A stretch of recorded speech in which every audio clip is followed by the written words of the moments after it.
Hello, everyone. Welcome back to Mr. Storyteller. Before you dive into tonight's nightmare, like the video and subscribe to the channel.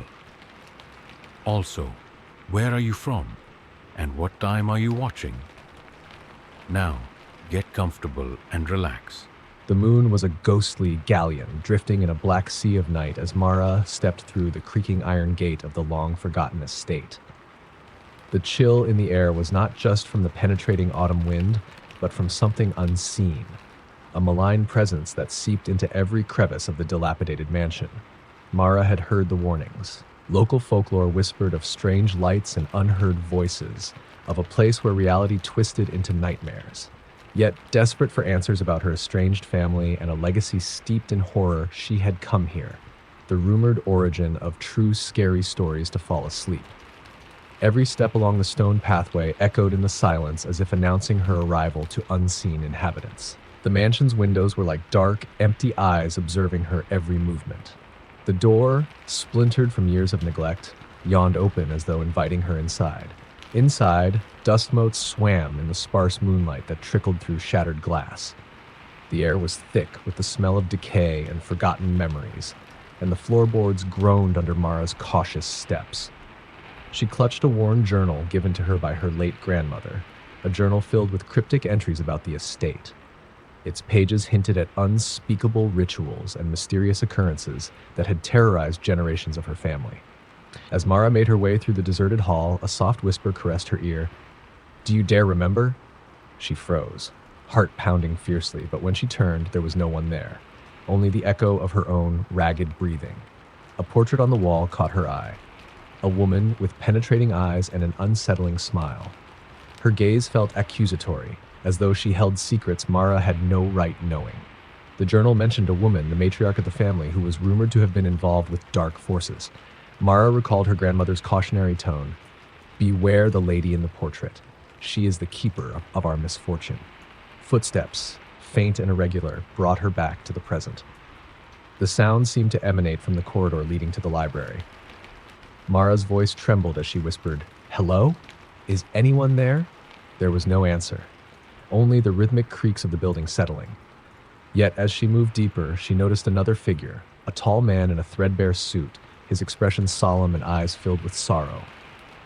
"I've been waiting for you," he said, his voice low and laden with despair. "Your grandmother tried to warn you." Mara's pulse raced. "Who are you?" she demanded, her voice barely above a whisper. "I am Edward, bound to the estate by a curse that none can break." His eyes, dark and pained, mirrored the gloom of the mansion. Edward explained that the estate was more than a mere relic of the past. It was a portal, a threshold to a liminal space between the world of the living and that of restless dead. His own story was a tragic tapestry woven with loss and the betrayal of trust. The journal, he insisted, was no random relic. It was a record of a pact made long ago with forces beyond human comprehension. Before Mara could question further, a guttural laugh echoed around them. "You dare disturb my sanctuary?" crooned a voice that seemed to slither through the hall like a living thing. The sound belonged to a figure draped in tattered robes, his face obscured by shadows. "I have seen your kind come and go, seeking truth in darkness," he continued, slowly advancing with an ethereal gait. Edward stepped forward, his voice steady yet mournful. "Lucien, why must you linger here, imprisoning our fates?" Lucien's eyes flickered like dying embers. "Imprison? No, I protect the secrets of this estate. The curse, it must be preserved. The stories, your grandmother's stories, enslave your soul to truth you are not meant to bear." His tone morphed into a hiss. "Our family sold their souls for knowledge too dangerous to wield." Mara trembled, torn between the offer of clarity and the dread of becoming entangled in the curse. But there was a power in her bloodline, a latent resilience that would not yield to fear. "I will no longer be a slave to the horrors that haunt us," she declared with a defiant tone that startled both apparitions. The spectral figures circled her. Edward's sorrow mingled with hope, while Lucien's contempt deepened. "Truth always comes with a price," Lucien sneered. In a swift motion that belied his spectral form, he launched himself at Mara, his hand reaching out to drain her will. Yet at that exact moment, a gust of wind tore through the corridor, flipping pages of the journal wildly, as if the past itself was rising to protect her. The room shifted and melted into a swirling vortex of memories and voices. Mara found herself walking through a shadowed reenactment of her family's doomed history. She saw her grandmother at the center of a forbidden ritual, her eyes alight with a desperate hope to ward off the curse. Thunder rolled through the empty halls of the mansion as apparitions of ancestors flitted by, each locked in their own moment of agony and regret. In one vision, Mara confronted her great-aunt Sybil, who had tried to break free from the curse by destroying the journal, only to have it mysteriously reappear on her bedside. "You will never be free, child," Sybil had whispered, her voice layered with both pity and resignation. "We are all prisoners to the horrors we inherit." The vision faded, leaving Mara with the echo of Sybil's doomed words and a deepening resolve to reclaim her destiny. Returning to the present, Mara squared her shoulders as Edward and Lucian observed her with conflicting expressions. "We must confront the curse together," Edward urged, his eyes pleading. "Your grandmother fought a losing battle. You can succeed where she failed." Mara's heart pounded. "What do I have to do?" she asked, her voice quivering with determination. Lucian's cold laughter silenced the corridor. "Do you not see? By seeking the truth, you have already sealed your fate. You must surrender to the legacy." The confrontation built into a chilling standoff. Shadows lengthened ominously against the peeling wallpaper as Mara moved toward a heavy oak door at the end of the corridor. A strange pull emanated from behind it, and every step closer heightened both the dread and determination that throbbed in her veins. Edward's presence at her side was a silent comfort, though his eyes betrayed the agony of countless lost souls. Beyond the door lay a room that defied time. Dust-covered relics and antique furniture were arranged in a macabre tableau as if frozen in a moment of eternal mourning. In the center of the room stood a massive mirror, its surface a swirling mass of darkness.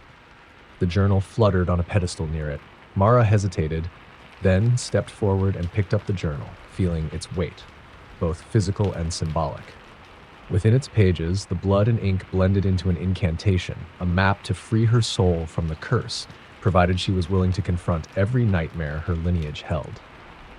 The mirror, ever present and insidious, began to ripple as if it were water disturbed by an unseen hand. Figures emerged from its depths, ghostly apparitions of past victims and tormented ancestors. One figure among them, the specter of her grandmother, stepped forward. "Mara," she whispered, her voice laden with the burden of endless sorrow and hope. "I was wrong to let fear define me. You must be stronger than I ever was. Let the truth free you from this cycle of torment." The air grew thick with despair and the stinging scent of despair. Lucian's sneer contorted into something reminiscent of anger. "You dare defy me? This curse is eternal. Your blood ties you to me, the darkness that has consumed your family for generations." His voice resonated through the room as a violent gust tore at the edges of reality. Drawing from the depths of her own courage, Mara read aloud the passage in the journal, her voice echoing off the walls. "In the embrace of darkness, light can be born. By the blood of our ancestors, the curse shall be undone." The language was ancient, its cadence stirring something primordial within the room. The mirror's surface shimmered violently, and the apparitions writhed as though caught in a tsunami of raw energy. Edward's eyes shone with something like relief amidst his sorrow. "Yes, Mara, embrace our past, and you will find the strength to break the chains." His voice was strong, steady, a beacon of hope in the swirling chaos. As Mara's words filled the space, Lucian recoiled. "No, this cannot be undone by such a simple prayer," he roared, his form distorting with an inhuman fury. The mirror's churning surface responded, unleashing torrents of spectral light that bathed the room in a searing brilliance. Memories of every lost soul and every traumatic night in the mansion converged into a single overwhelming presence. Mara felt her heart shatter and mend as the energies collided, washing over her in a symphony of pain, regret, and ultimately redemption. The room trembled. Furniture splintered from the force of the unseen tempest, and the spectral figures cried out in a cacophony of release. In that maelstrom of emotions and memories, Mara sensed that she was both an inheritor of a cursed legacy and the harbinger of its dissolution. The resonant power of the incantation enveloped her, seeping into her being. She saw visions of a future free from the oppressive bonds of ancestral fear, a future where the monstrous narrative of horror was replaced with hope and renewal. But the curse was not a specter that would easily vanish. Lucian's form coalesced into a towering darkness, his eyes like bottomless pits of despair. "I will not allow you to undo what is eternal," he bellowed, advancing with a force that threatened to split the very ground beneath them. Mara's eyes welled with tears, not solely of fear, but of a deep, aching sorrow. "I have nothing to forgive," she whispered, the words trembling like fragile glass. "My family has suffered long enough. Tonight, I choose to break these chains." Her voice resonated with an unyielding determination, a declaration that shattered the silence like a blade through mist. At that moment, Edward and the spectral remnants of her ancestors rallied behind her. Their voices, once whispering from the shadowed corners of the mansion, now crescendoed in a unified hymn of liberation. In a final climactic surge, Mara pressed her hand against the mirror. An overwhelming force surged through her, a tidal wave of memories and emotions, uniting the sorrow of the past with a fierce desire for redemption. She could feel her heartbeat synchronize with the restless pulse of the house, guiding her to a singular purpose. The mirror's dark surface cracked, splintering outward like spiderwebs of light. Each fissure released a cascade of tortured souls, their anguished cries rising in a symphony that spoke of centuries of lost time and despair.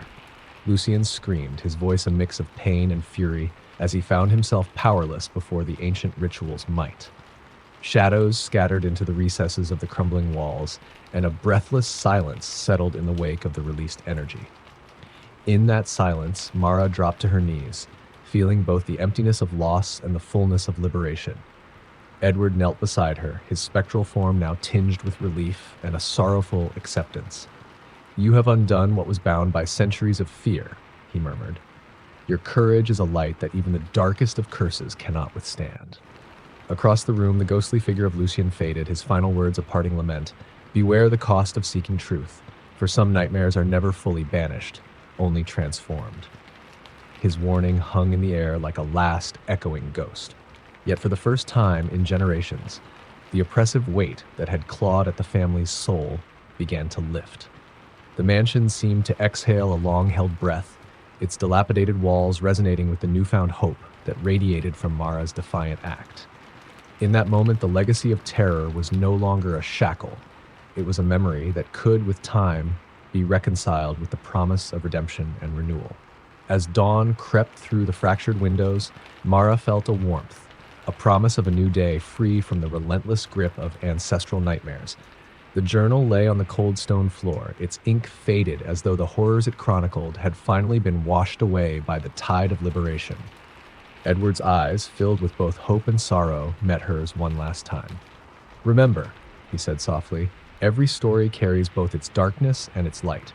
You have chosen to live in the light, and now the true terror will no longer own you." In the new morning light, Mara stepped outside, leaving behind the oppressive shadows of the mansion. The estate, once a monument to ancient curses and lingering torment, now bore the soft traces of rebirth. Every footstep on the dew-laden grass was a step away from the horrors of the past, a walk toward a future redefined not by terror, but by the strength found in confronting it. Even as she moved forward, Mara knew that the darkness could always return, lurking in the forgotten corners of memory and the recesses of human fear. But that night, she had rewritten her family's tale. The eerie whispers, the ghostly apparitions, and the harrowing encounters had served as a crucible, forging a resolve that transcended the limitations of inherited horror. Instead of succumbing to the cursed narrative, she had taken ownership of it, transforming the terror into a testimony of resilience. The legacy of the estate, its haunted halls, and its spectral custodians would remain as a stark reminder of the price of truth. But it would also serve as a beacon, showing that within even the darkest of legends lies the potential for transformation. Mara's journey through that nightmarish labyrinth had changed her profoundly. She now carried within her an unbreakable flame, a defiant glimmer that could dispel even the deepest shadows, a truth that no ghostly curse could ever reclaim. As hours turned into days and days into weeks, the story of that fateful night began to weave itself into the local folklore. A tale of terror and redemption, of curses broken and souls freed. Every whispered recount of true scary stories to fall asleep was not just a recount of horror, but a reminder that sometimes, by facing the most malevolent darkness, one finds the strength to embrace the light. Walking away from the estate, Mara felt both the lingering chill of past terrors and the stirring warmth of a future reclaimed. The night had been long and full of despair, but as she looked back one final time, the mansion now seemed like a place of memories, a crucible where the fires of fear had been overcome by the enduring spirit of hope. Story number 2. The night was an endless sea of shadow when Daniel arrived at Raven Hill, a secluded farmhouse perched on the edge of a dense forest where the wind whispered secrets and the trees groaned under the weight of hidden histories. He had inherited the property from a relative he never knew existed. The faded letters left behind were cryptic, hinting at a legacy tainted by unspeakable events. Determined yet trembling with unease, Daniel crossed the sagging wooden porch, his footsteps muffled by the thick carpet of autumn leaves and decay. Inside, the farmhouse bore the scars of years of neglect.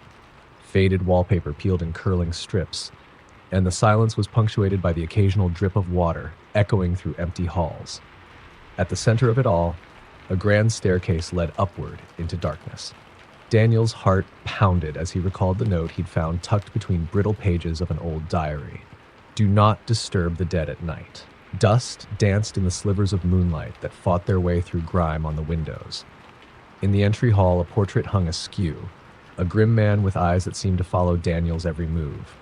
The inscription at the bottom bore initials he didn't recognize. J.M. His blood ran cold. Before he could draw closer, a voice, raspy yet laced with authority, echoed from behind him. "Welcome, Daniel. I've been expecting you." He spun around, only to see a hunched figure draped in a threadbare coat emerging from the doorway. The stranger's eyes, though cloudy with age, blazed with a sharp intensity. "Who are you?" Daniel demanded, his voice cracking like brittle glass. "My name is Joseph," the old man replied, his tone heavy with sorrow. "I served this family for decades and have witnessed what you are about to face. Raven Hill is not what it seems. There are dark secrets buried here, secrets that cling to the walls like cobwebs." Daniel swallowed hard, his instincts torn between curiosity and dread. "What secrets?" he asked softly. Before Joseph could answer, the temperature plummeted, and a haunting wail echoed from the upstairs corridor, a sound that seemed to vibrate in the very marrow of Daniel's bones. Joseph's face turned ashen. "That is the lament of Miriam. They say she wanders these halls, the spirit of a woman betrayed and left for dead." Reluctantly, Daniel ascended the creaking stairs. As he reached the landing, the corridor stretched before him like an endless void, the fabric of reality fraying at the edges.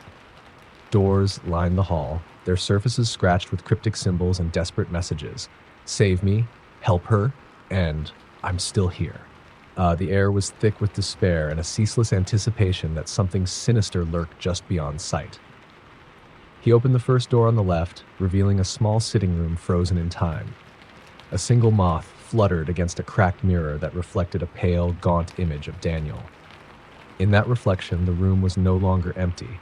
A figure in a tattered dress stood behind him, her eyes wide with sorrow. Daniel spun around, heart hammering, but the figure had vanished as if it were a trick of the light. A soft whisper cut through the silence. "You can't leave, not until you know the truth." Every instinct urged him to flee, yet something, a deep, inexplicable pull, demanded that he uncover the mansion's secrets. Gathering his resolve, Daniel moved to the next room. There, dust-covered furniture and charred relics hinted at a tragic past. On a small table lay a faded photograph of a woman with piercing eyes and an expression of absolute despair, Miriam. Beside the photo was an envelope, its wax seal cracked. Hands trembling, he broke the seal and unfolded a letter written in an elegant yet sorrowful script. "My dearest, if you are reading this, it means the curse has already taken hold. I was deceived by those I once trusted. In a moment of passion and hatred, I betrayed the one who loved me most. Now, the estate demands a blood price. I beg you, find forgiveness in your heart and put an end to this eternal torment. Do not make the same mistakes. M." Daniel's mind churned with questions. Who was Miriam? Who was the betrayed lover? And what exactly had been exchanged in that fatal moment of passion? The letter bore the weight of countless regrets and guilt. Just then, the silence was shattered by the sound of hurried footsteps on the corridor outside. "Daniel, wait!" Joseph hissed from the threshold of the room. "They are coming!"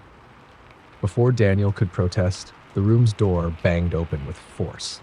Two figures emerged from the darkness, a pair of identical children, their eyes gleaming with a mix of terror and malevolence.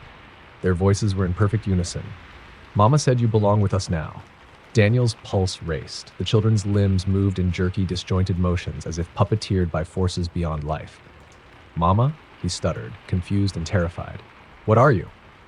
The children exchanged a glance, their tiny faces contorted in a dreadful mimicry of sorrow. "We are the ones who wait in the silence. We remember her pain." Their eyes bore into him, and in that moment, Daniel felt a chill that was not of this world. Joseph stepped forward, placing himself between Daniel and the spectral children. "They are Miriam's lost souls," he explained, his voice cracking with pain. "Twins born of betrayal and grief.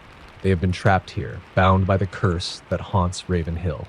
The children retreated into the shadows as if summoned by unseen command. Joseph's gaze softened, yet his warning was clear. "You must see Miriam to understand the curse.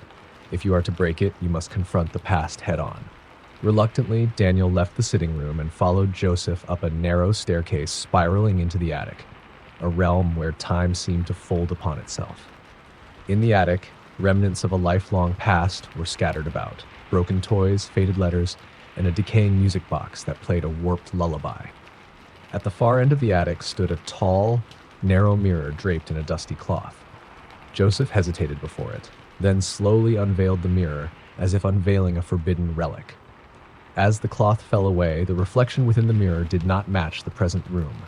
Instead, Daniel saw a grand parlor filled with light, guests laughing and dancing, a stark contrast to the desolation of the present. In the center of the parlor, a woman in an elaborate gown moved gracefully amidst the revelers. Miriam. Her face was radiant with life, yet marred by an undercurrent of heartbreak and desperation. Daniel reached out, compelled by an unseen force, but Joseph's hand clamped onto his wrist. "Be careful," Joseph whispered urgently. "That reflection is not merely a memory, it is a doorway to the truth of what happened here." As Daniel peered deeper into the mirror, the scene shifted. The joyful laughter twisted into cries of anguish and terror. The revelers became shadowy figures engaged in a macabre dance of betrayal. Miriam's eyes, once sparkling, burned with anguish as she clutched a bloodied letter. A commanding voice rose above the chaos. "You have defiled our sanctity. The curse shall take its due until the debt is repaid." In that moment, the spectral guests dissolved into anguish-filled apparitions, and the parlor darkened until only Miriam remained, a solitary figure surrounded by the remnants of shattered promises.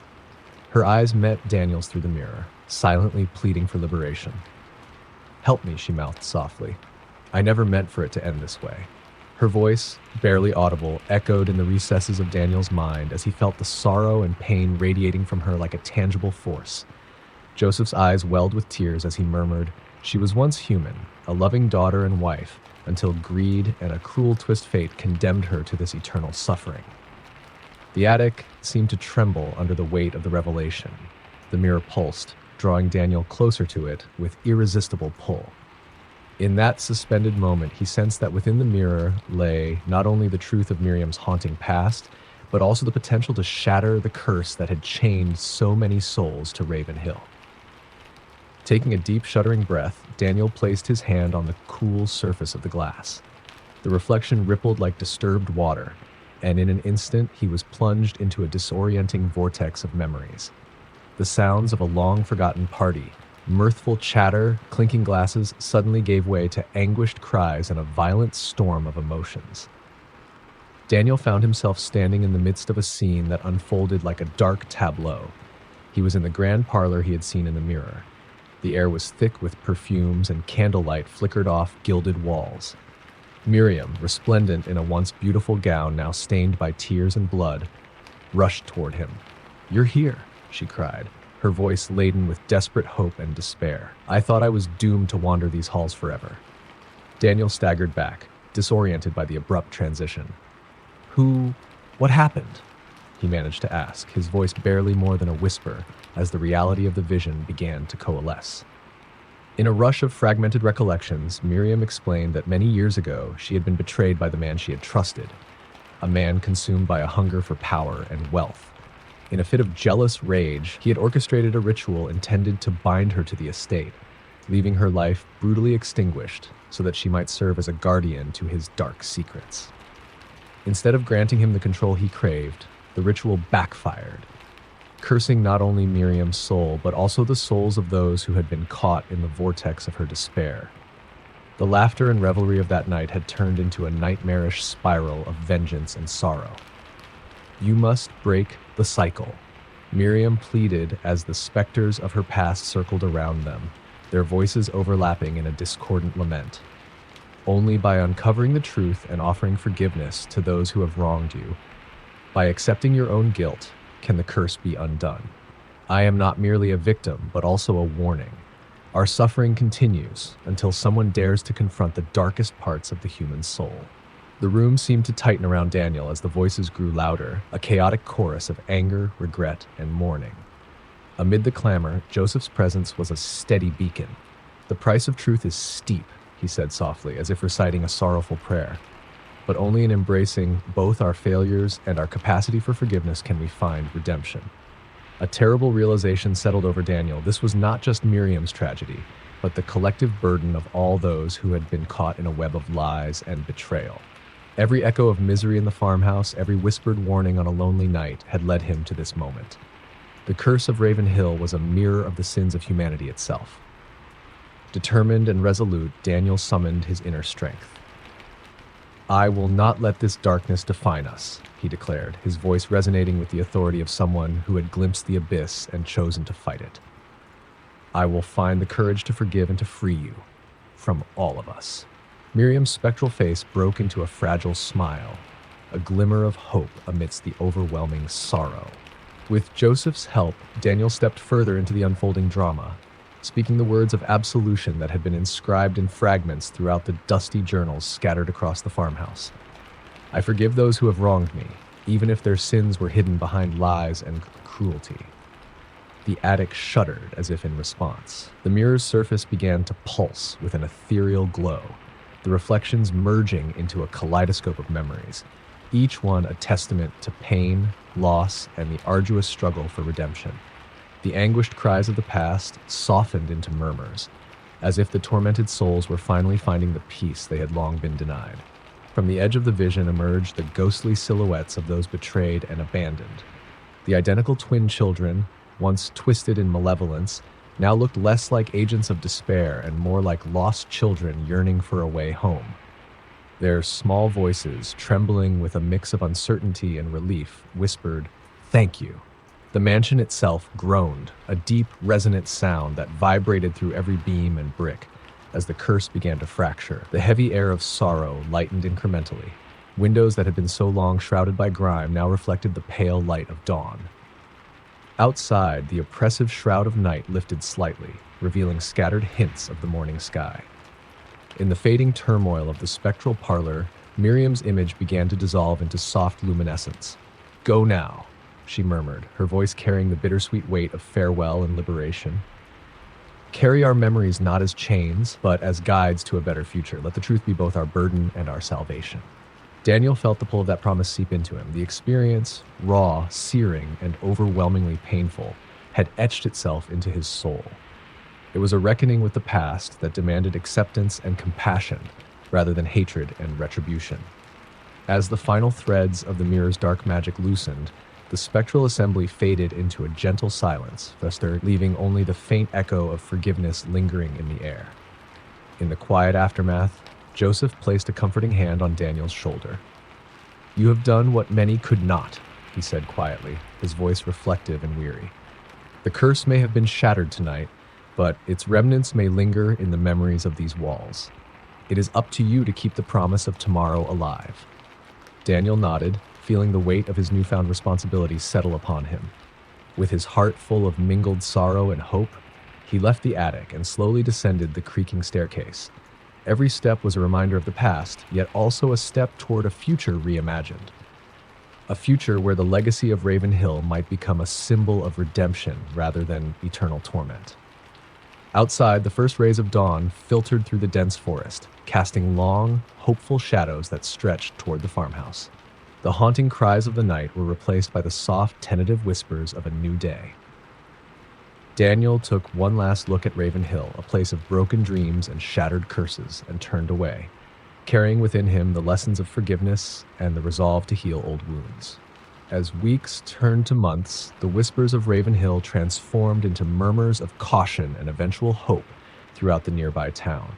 People spoke in hushed tones about the night the curse was broken, and the farmhouse, once an emblem of despair, slowly began to show signs of renewal. The echoes of sorrow and anger faded into the background, making way for a quiet promise that even the deepest, darkest curses could be overcome by the strength of human compassion and understanding. Daniel dedicated himself to preserving the history of Raven Hill, not as a reminder of haunting pasts, but as a lesson for future generations. He gathered together the tattered diaries, photographs, and letters, carefully piecing them into a narrative that spoke both of regret and of the hope that lies in redemption. In every charred page and faded ink mark, there was a testament to the complexity of love, betrayal, and forgiveness. On quiet evenings, as the forest whispered secrets on the wind, Daniel would sometimes hear a faint, comforting melody, a lullaby born on the night air. It was the same tune the old music box had played in the attic. Now a gentle reminder that even in the darkest times, there is beauty and a chance to begin anew. And so, as the farmhouse at Raven Hill embraced the tender light of morning and the fresh promise of tomorrow, Daniel walked its halls not with fear, but with the quiet dignity of one who had wrestled with the specters of history and emerged with a glimmer of hope. In a world where the line between past and present is as blurred as the echoes of memory, he had discovered that the true terror lay not in the ghosts that haunted these halls, but in the unchecked hatred and regret that had once threatened to consume them all. Story number 3. The rusted iron gates of Briarwood Asylum creaked open under a moonless sky, beckoning Evelyn and Marcus into its decaying embrace. The asylum had been abandoned for decades, swallowed by wild ivy and heavy silence. Locals whispered its name with dread, words of anguished cries and restless spirits punctuating every hushed tale. Evelyn's pulse pounded in her ears as she pushed aside the heavy oak door, revealing a grand, crumbling foyer where time itself appeared to have lost its grip. Every step they took echoed ominously along the cracked marble floors, and a pervasive odor of damp decay and forgotten despair clung to the air. Faded portraits of stern-faced figures and long-dead caretakers lined the walls, their eyes following the intruders with silent accusation. Marcus, ever the skeptic, tried to steady his racing heart, yet even he could not suppress the chill that crawled up his spine with every labored step deeper into the asylum's bowels. They had come armed with little more than flashlights and a shared desire to uncover the truth about the grim legends that surrounded Briarwood. Rumor had it that this place was the stage for unspeakable experiments, where humanity had been stripped away and sanity traded for suffering.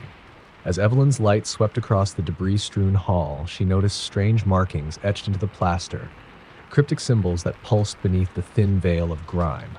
A whisper seemed to seep from the walls themselves, a desperate plea that blurred the line between memory and curse. "Did you hear that?" Evelyn murmured, pausing at a doorway that led to what appeared to be an old treatment room. Her voice was barely audible, trembling with a mixture of fear and anticipation. Marcus adjusted his grip on the flashlight. "It's just the wind," he replied, though his tone belied a quiet uncertainty. "This place plays tricks on your mind." Yet, even as he spoke, a soft, nearly imperceptible sigh echoed around them, like a mournful lament that carried the weight of 1,000 lost souls. As they entered the room, the beam of light revealed rusted medical equipment, stained bedding, and peculiar sketches scrawled on the whiteboard. The scribblings included chaotic symbols intermingled with words that hinted at pain, loss, and rituals designed to trap a consciousness within the very walls. A sudden crash of glass in the corridor drew their attention away from the silent testimony of suffering. Huddled in the far corner of the room, almost swallowed by the shadows, stood a figure in a tattered hospital gown. Her eyes were wide and unblinking, and her lips moved as if articulating words in a language long forgotten. Marcus moved forward instinctively.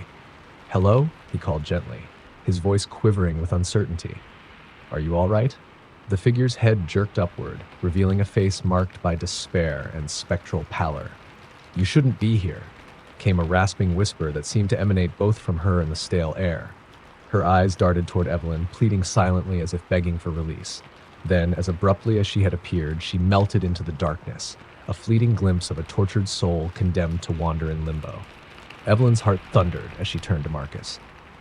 "Did you see her?" she asked, her voice edged with both pity and trepidation.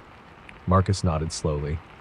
"This place is far more than just an abandoned asylum," he said, his tone heavy with the realization that they were trespassers in a domain ruled by restless memories and malevolent forces. Their journey continued down a labyrinth of corridors where time itself felt suspended in a web of sorrow. The walls dripped with what looked like old blood, and the floor was thick with a carpet of dust and broken glass. In one narrow hallway, they encountered a rusted door that creaked open on its own, inviting them to step into a long-forgotten chapel. The high, arched windows were shattered, leaving only the skeletal framework of what once might have been a place of solace.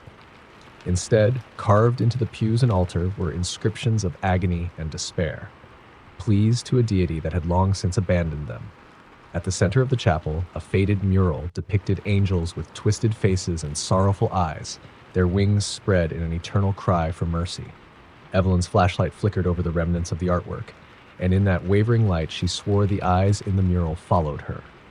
A gust of cold air swept through the chapel, carrying with it a collective murmur that sounded almost like laughter, bitter, hollow, and unnervingly mocking. A sudden, piercing sound of shattering glass resounded from above. Marcus and Evelyn exchanged a glance, and with reluctant resolve, they ascended a narrow staircase that led to the upper levels of the asylum. At the top, a long hallway stretched before them, each door a portal into unknown terrors. The floor vibrated with the soft cadence of footsteps, as if they were not the only ones navigating these cursed halls. Halfway down the corridor, they encountered a door left ajar. Beyond it lay what appeared to be a caretaker's office, its contents strewn about in chaotic disarray. A dented mirror on the wall caught Evelyn's eye. When she looked into it, she did not see her own reflection, at least not entirely. Her eyes were pale and hollow, with subtle hints of another presence lurking behind them. Startled, she pulled back, feeling as though the mirror had tried to claim her soul. "Marcus, did you see that?" she whispered, her voice trembling with a dawning horror. Marcus stepped forward, his own reflection wavering in the shattered glass. "We're not alone here," he said softly. "There's something, someone else." Before they could process his words, a heavy, insistent knocking emanated from a door at the end of the corridor. Each knock echoed like a heartbeat in the still air. The door slowly creaked open, revealing a narrow staircase descending into darkness. In the doorway, illuminated by a solitary shaft of weak light from behind, stood a tall figure clad in a dark, inconspicuous uniform. His face was etched with sorrow and anger, a man whose eyes burned with an intensity that spoke of countless regrets. "I am Mr. Hargrave," the man announced in a voice that boomed softly yet carried the weight of authority, "and I have been waiting for you." His words, both formal and foreboding, sent tremors through the silence. "Waiting for us?" Marcus echoed, his heart hammering as he took an involuntary step back. Mr. Hargrave's gaze swept over the intruders with a mixture of pity and steely resolve. "Yes, this place claims kin, drawing in those with a thirst for its secrets. It knows your hearts and the weight of your past mistakes." His voice dropped to a whisper, heavy with unspoken sorrow. "You're not the first to seek answers here, and you will not be the last."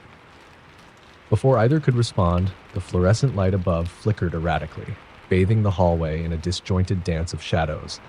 The sound of a distant moan, as if from the depths of despair, resonated through the building. Mr. Hargrave's eyes darkened with grief. "I too once sought to unravel its mysteries," he admitted, only to become entwined in a nightmare that claimed everything I held dear. At that moment, the corridor erupted into a chorus of disembodied voices. Whispers, sometimes pleading, sometimes enraged, filled the air, a symphony of lost souls trapped in perpetual torment. "Leave now," one voice intoned, and then another. "You will share our fate." The cacophony grew until it was almost unbearable, as if the asylum itself roared with the anguish of its tormented past. Evelyn gripped Marcus's hand tightly.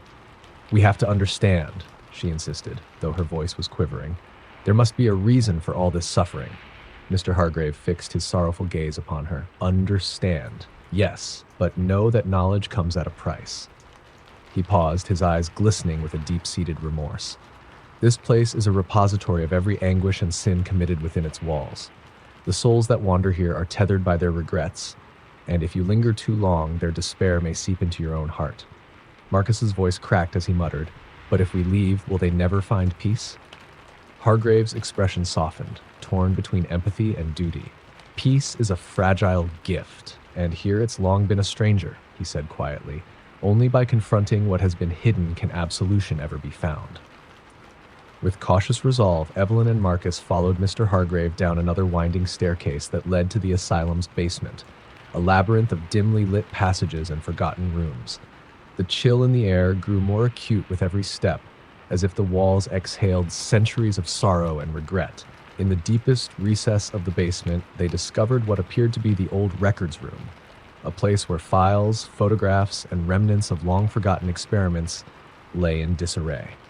On a dusty desk, a leather-bound ledger lay open, its pages yellowed and brittle with age. The names scrawled across the pages were accompanied by dates and chilling notes that seemed to detail every drop of despair the institution had ever witnessed. Evelyn's eyes widened as she read aloud one entry. Patient 47, subjected to miraculous reconditioning, visions, torment, and voices not their own, released into darkness. Marcus whispered, "They were never cured. They were condemned." A sudden gust of freezing wind extinguished their flashlights. In the oppressive darkness, Evelyn and Marcus fumbled for each other. The murmur of voices returned, closer now, suffused with a raw, aching intensity. From the void emerged a figure swathed in ragged white, a young girl with empty eyes and a face marred by sorrow. "Help us," the girl pleaded, her voice a fragile thread of despair that reverberated through the freezing air. "They left us here. We cannot rest." Her words were laden with the unbearable weight of countless tragedies. Evelyn's eyes filled with tears as the girl's spectral hand reached out, as if grasping for salvation. "Who is they?" Evelyn managed to ask, voice breaking under the enormity of the moment. The girl's eyes flickered, and she spoke in a voice that seemed to be shared by many. "The ones who forgot, who abandoned hope, the ones who continue the suffering. Our names lost to time, our futures erased. Please, break the silence." Before Evelyn could further question the spirit, Mr. Hargrave's voice echoed from the shadows, firm yet mournful. "Every soul here holds a story, a fragment of pain that must be acknowledged." He knelt beside the ledger, tracing a long-forgotten name with trembling fingers. "I once believed that forgetting could heal, but here lies the truth. Memories, however dark, are the keys to redemption." As if on cue, the temperature plummeted further, and the oppressive presence in the room thickened. Shadows stretched along the walls and began to coalesce, forming ghastly silhouettes of figures long departed from life. Their eyes glimmered with despair and fury as they encircled the trio. "Absolve us," one cried out, voice reverberating with both wrath and anguish. "Release us from this curse," another echoed, their tone desperate and haunting. In that claustrophobic room, with echoes of lost lives swirling around them, Evelyn felt a surge of resolve that defied the terror gripping her heart. "We must face them," she stated with a trembling certainty, "and promise that we will remember even if their memories haunt us forever." Marcus, his own voice now laced with determination, added, "We stand by you. We will listen, and we will not let the despair consume all that remains of these souls." Mr. Hargrave's eyes glistened with both pain and admiration. "Then listen well. For every forgotten name, for every unspoken horror, we must honor their story, and in doing so, perhaps set them free." The spectral figures drifted closer, their sorrowful eyes fixed on the living. In the midst of them, the young girl's voice rang out, stronger now. "For our stories, let our memories be the light that guides you through the darkness." With a trembling, determined hand, Evelyn reached for the ledger and began to read aloud the names and histories etched on its fragile pages. Each recitation was met with a soft, otherworldly sigh, as if the lost souls were exhaling decades of torment and regret. As the names echoed through the barren basement, a palpable shift seemed to ripple through the asylum.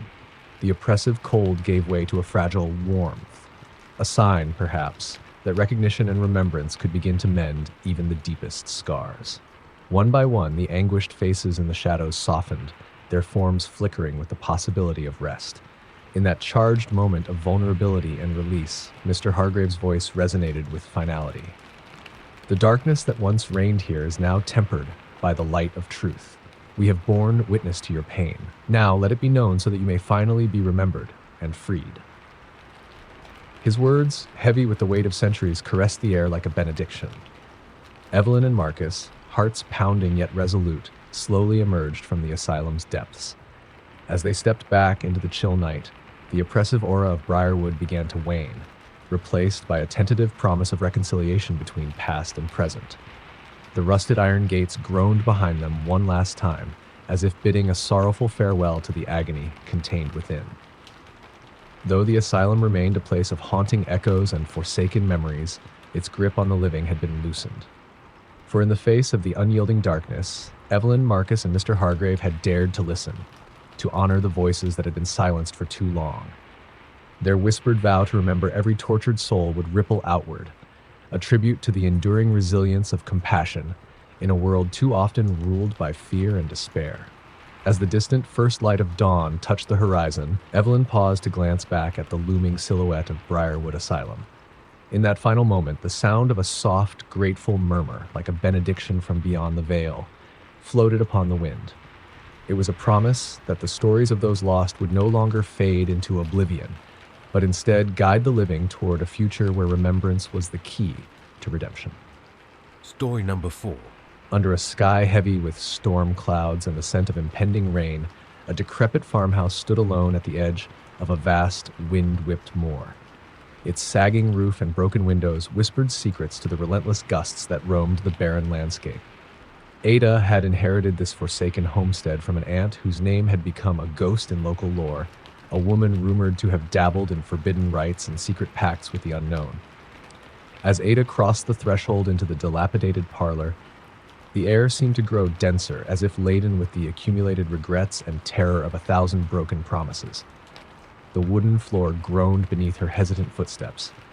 Thick layers of dust and cobwebs clung to every surface, testimony to decades of neglect. An old portrait hung lopsidedly on a crumbling wall, depicting a solemn woman with eyes that bore into Ada's soul. The woman's expression was both sorrowful and unyielding, as if she guarded the secrets of this house with every silent breath.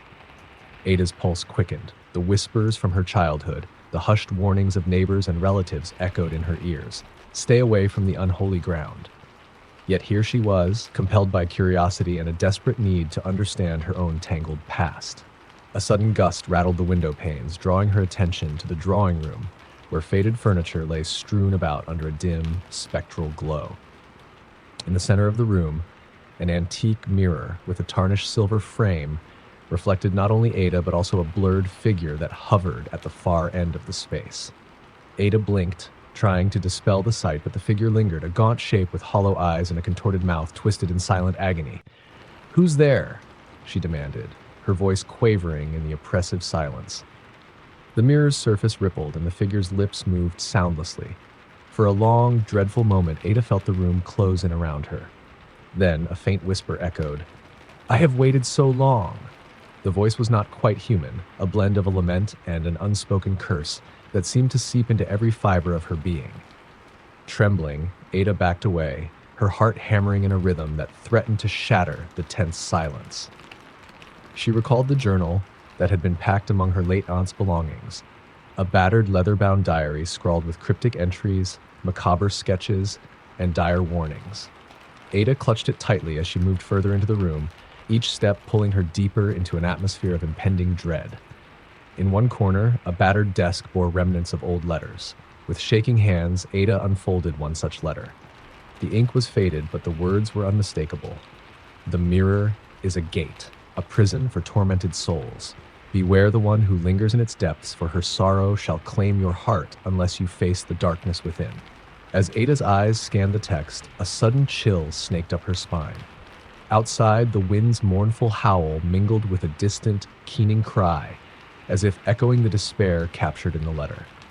The sound reverberated through the empty house, a rhythmic summons that demanded her attention.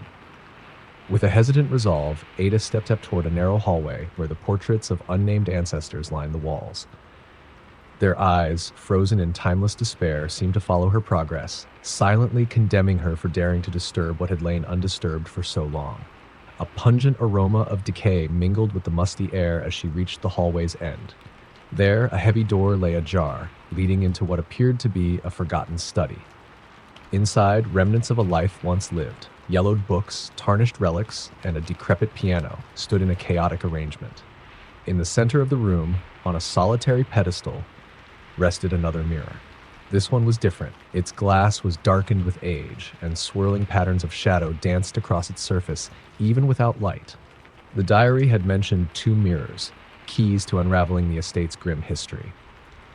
Gathering her courage, Ada approached the dark mirror. The air was frigid, and her breath emerged in trembling puffs.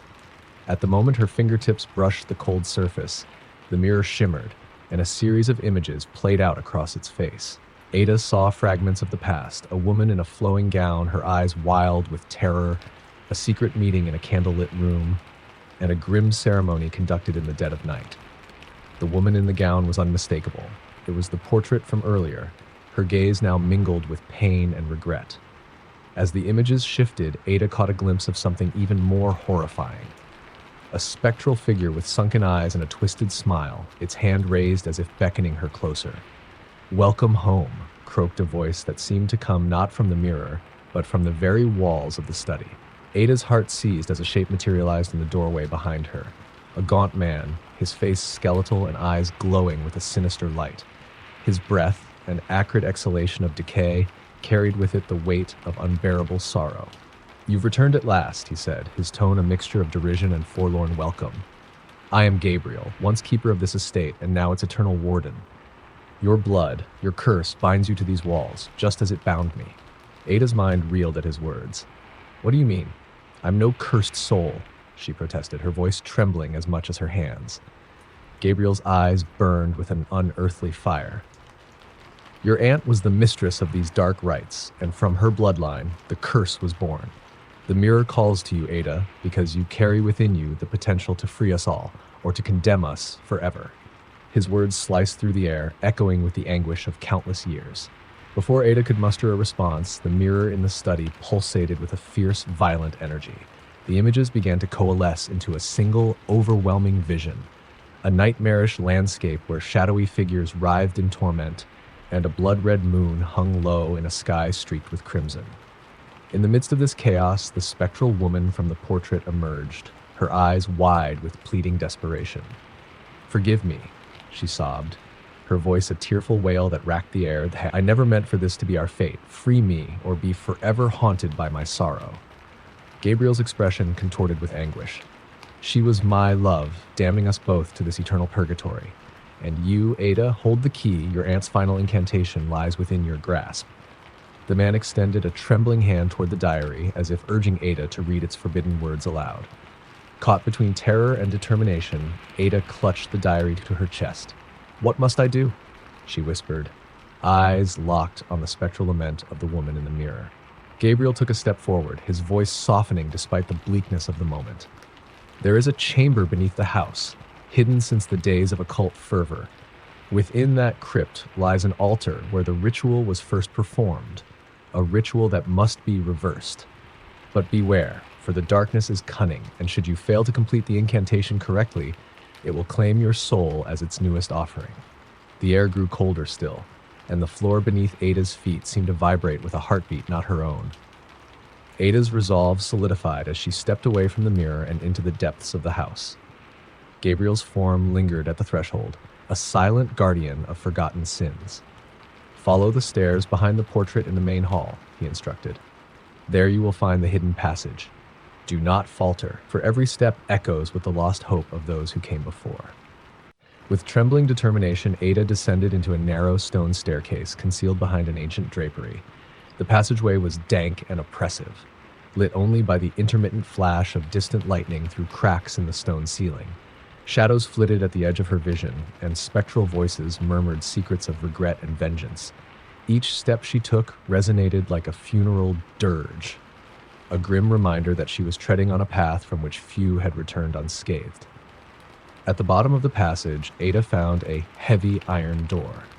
Its surface bore intricate carvings of anguished faces and twisted symbols, sigils that hinted at dark rituals performed in desperate times. With all her might, she pushed the door open. It groaned in protest, revealing a vast subterranean chamber bathed in an eerie, phosphorescent light. In the center of the chamber stood a stone altar, its surface etched with deep, crimson stains that looked all too much like dried blood. Around the altar, scattered remnants of ancient relics, a rusted chalice, a shattered candle holder, and brittle parchment, attested to countless ceremonies held in this unholy shrine. Ada's hands shook as she unrolled a final, loose page from her aunt's diary. The incantation was scrawled in hurried, desperate handwriting, a mixture of Latin and cryptic symbols that seemed to shimmer with a life of their own. The words promised liberation from the endless torment, but only if spoken with absolute conviction and precision. A sudden, guttural growl erupted from the darkness at the far end of the chamber. Ada's eyes darted around, and she saw movement, a mass of tangled darkness, as if the very shadows had gathered to form a monstrous entity. From that inky mass emerged a voice that vibrated with malice. "You dare disturb the silence of our suffering? Your bloodline is steeped in guilt, and you have come only to perpetuate our despair." The creature's form shifted with unnerving speed, a swirling vortex of dark smoke and writhing limbs that defied natural order. Ada swallowed hard, her voice catching in her throat as she met the creature's glowing eyes. I must end this," she stammered. "I'll free you, all of you." A harsh laugh rumbled from the beast, low and resonant. "Foolish child," it hissed. "Do you not see that your destiny was written in blood long ago? You stand at the crossroads of redemption and eternal damnation. Fail, and your soul will join the chorus of the damned." With no time to ponder further, Ada steeled herself and stepped toward the altar. Rain pounded the earth above, and the distant roll of thunder punctuated every word as she recited the incantation. Her voice, initially faltering, grew stronger with each syllable, reverberating off the stone walls. The ancient words seemed to ignite the very air, causing the oppressive darkness to recoil as if struck. A vibration coursed through the chamber, and the creature's form convulsed, its shriek harmonizing with the rising intensity of the ritual. The spectral visions intensified. A swirl of tormented faces and disembodied voices cried out in a cacophony of anguish and hope. The altar glowed with an otherworldly light, and Ada could feel the presence of those trapped souls beginning to stir. Tears streamed down her face as she poured every fiber of her being into the incantation. Her regret, her determination, and her fervent longing for absolution. In a climax of brilliant radiance and trembling darkness, the creature burst apart, dissipating into nothingness like smoke in the wind. The oppressive heaviness that had shrouded the chamber seemed to lift, replaced by a fragile calm. Slowly, the echoes of wailing and despair subsided, leaving behind only a solemn silence. The altar's stain of crimson faded to a gentle wash, as though purified by the power of redemption. In that moment, Ada heard a soft, ethereal whisper, a voice full of gratitude and release. "Thank you," it sighed. For an instant, she felt the comforting presence of the spectral woman from the mirror, her sorrow now transformed into serene relief. Gabriel's faded figure appeared once more at the chamber's entrance, his expression one of bittersweet farewell. "The curse is broken," he murmured. "Your family's dark legacy has been laid to rest. But remember, the path of redemption is never free of scars." Ada stepped back into the cold night, leaving the subterranean chamber with the weight of countless souls lifted from her shoulders. The farmhouse, though still marked by the passage of time and decay, now shimmered with a quiet dignity, a testament to the triumph of light over pervasive darkness. As the storm clouds began to disperse, revealing a sky washed in pale, hopeful hues, Ada knew that while the horrors of the past might never be entirely forgotten, they could at last be embraced as a painful yet necessary part of her journey toward healing. Outside, the wind no longer howled with wrath, but carried a gentle murmur of thanks, whispers from those who had found the peace they had long been denied. Ada paused at the threshold, glancing back at the weathered facade of the farmhouse. The eyes in the portraits no longer seemed accusing. They were resigned, as if finally relieved of their eternal vigil. With a quiet sigh that mingled sorrow and hope, she turned away, ready to step into a future unburdened by the ghosts of her lineage, yet forever mindful of the price of truth. Story number 5. The carnival arrived without warning on a moonless night, its tattered banners whispering in the wind as if recounting unspeakable secrets. In a small, outlying town where the locals clung to old superstitions and hushed rumors, the sudden appearance of the traveling show set hearts pounding with a mix of morbid curiosity and ancestral dread. No one had seen it coming. The carnival, with its dilapidated rides, faded paint, and gaudy neon that sputtered like a dying heartbeat, rolled silently into view. Its presence was like a scar on the landscape, a wound that pulsed with foreboding energy. Evelyn Harker, a determined journalist haunted by the loss of her brother years before, had always possessed an unshakable compulsion to uncover the truth behind the eerie legends of her hometown. When whispers of the carnival's arrival reached her ears, she couldn't resist. Its reputation was layered with stories, accounts of inexplicable vanishings, bizarre accidents, and ghostly figures wandering the midway in the dead of night. With a recorder tucked in her coat pocket and a notebook filled with frantic scribbles of folklore, she set out to document the mystery.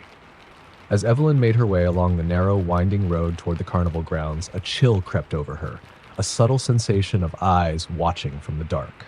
The landscape transformed as she neared her destination. Old trees gnarled like ancient fingers, their branches clawing at the starless sky, and the wind carrying whispers that seemed almost human. The closer she got, the more oppressive the atmosphere grew, each step echoing with the weight of foreboding secrets. At the entrance, a rusted iron archway stood guard, its faded, peeling sign reading only "Carnival of the Damned" in letters that twisted and writhed as though alive.